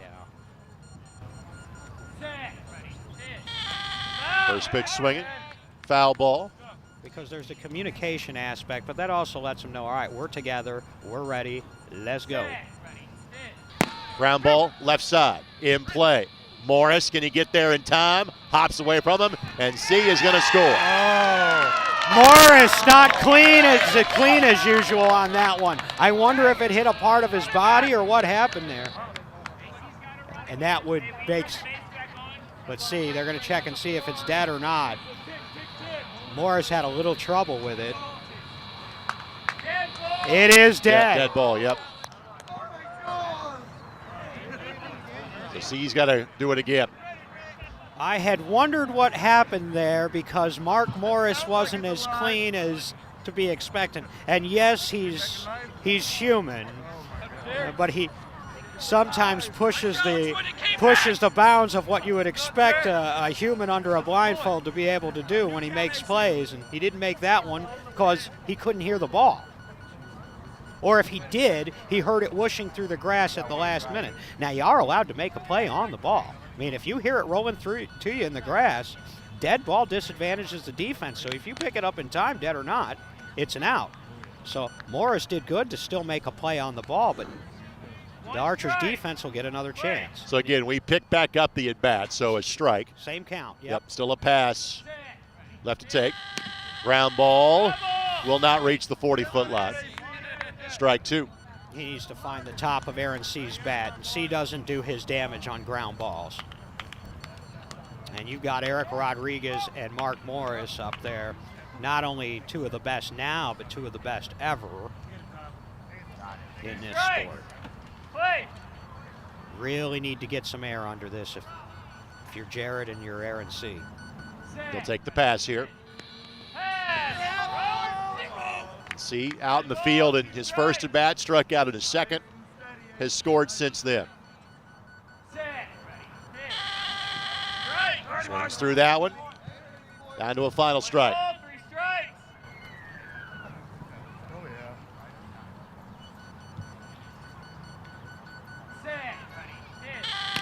Foul ball. He got a piece, and now you're at 3 strikes. So you'd like to get good hard contact, but at this point you'll take any contact. Give him a chance to get to base. 1 ball, 3 strikes. Play. Set. Oh, swing and a miss. All right, so the Thunder gave the Archers 1 back. And they need 2 runs to tie now with 2 outs to spare. Oh boy, here we go again. So David Smith scored his last time up again in the bottom of the 6th inning. Thunder rattled off 5 consecutive runs to come from 16-11 down to tied at 16. But then 2 batters retired. And now an out down here in the bottom half of the 7th. This marks the 6th trip through the lineup for the Thunder. Swing and a miss. Smith 2 for 5 today. His 3 outs have all been in the field of play. 1 strike. Play. Set. Hit. Elevated, right side. In play. Smith. Got it. A Boy, run is for he the Thunder. some kind of player, Rick. David Smith, and this is why he's building himself a Hall of Fame caliber career too. They needed that. He got some air under it. It was opposite field. I don't know that it came off his bat the way that he would have wanted, but he was able to get to base. 1 out, 1-run game. Guess you have to modify the line. A line drive in the box score becomes a pop-up in the box score in beat ball. Works just the same. Yep. So here's Jeffries. Jeffries scored his last time up. He's 3 for 6 today. Again, he's made contact every time. All 3 outs for Cody. Been in the field of play. Play. Time called here as you're hearing some field noise, crowd noise from another field bleed over. Play. Set. Hit. Swing and a miss. I know you were advocating maybe even for a time yesterday in the game because of a airplane flyover. Yeah, and they didn't take time in that one. And if they feel like they don't need it, they don't need it. That was a little bit more distracting because it came up really quick, the crowd noise, and sometimes that'll happen. They keep the field spaced out, but you want it to be as quiet. You want as little ambient noise as possible when they're playing.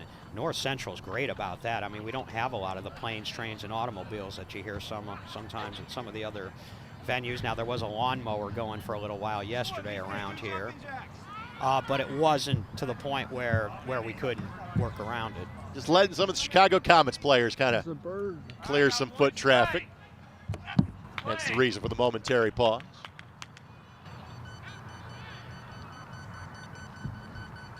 So 1 strike count. Contact made, elevated. Center of the field. Fielder past him, and Jeffries will score. Tied at 18.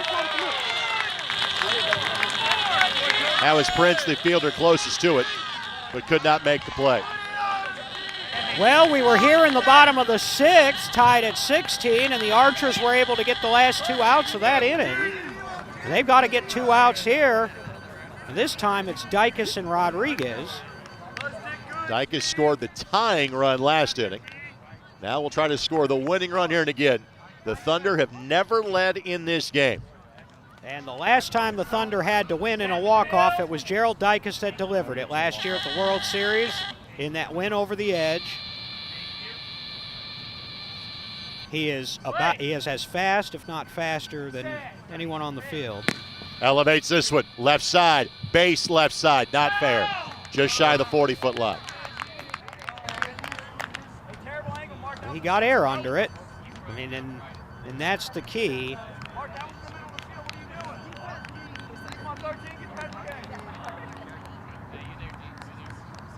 They'll bring him back. It's a strike. That's close. He was a little bit early. Got around on it.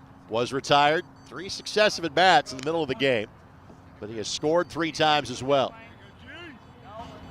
You want to wait? Yeah. All right. I don't trust him. You good? Yeah. All right. Sure. Got louder. You hear the plane flight now. There it is. Set. Now, in a game like this, I wouldn't play through that just in case.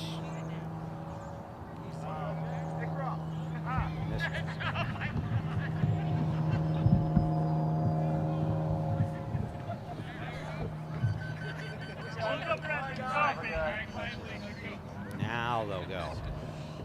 Got one strike. Play. Set. Ready. Hit. Swings and misses. Got a piece. Nice and easy, all right?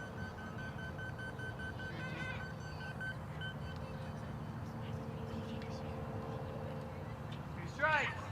Play. See if Dicus gives a take here. Set. Hit. Yep. There's the pass. One ball, two strikes. So he's got 2 swings to make contact, but now he has to swing. Set. Ready. Hit. Right side, elevated between fielders. Dicus sprinting for the bag. That's it. Thunder win it. Dicus walks it off again. Walk it off, Gerald Dicus, and that was really a no-doubter. Oh, what a game by both teams, Ray. I mean, the Archers aren't going to feel good about this because, you know, they thought they had the Thunder where they wanted them, but boy, neither team has anything to hang their head about. Just an exceptionally well-played, competitive beat baseball game. It doesn't really get any better than that.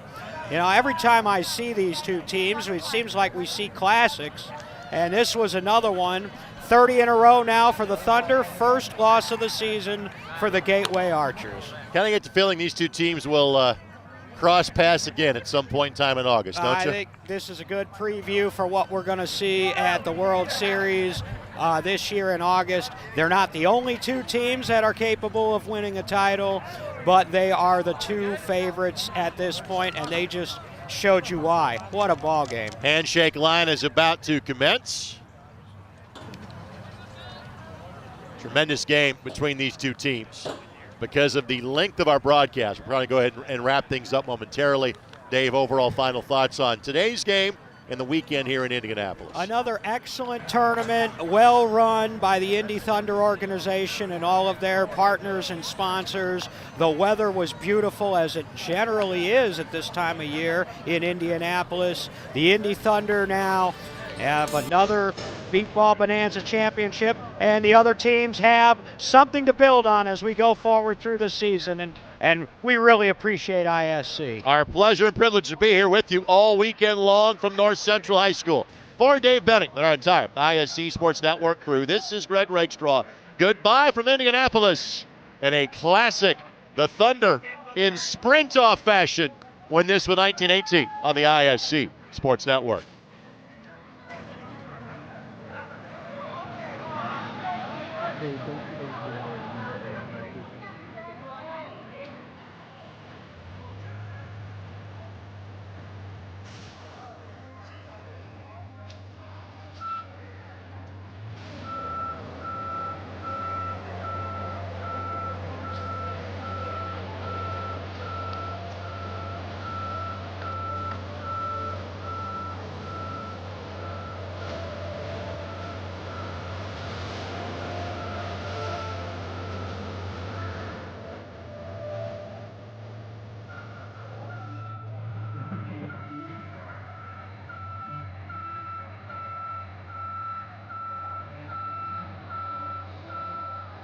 That's the limit.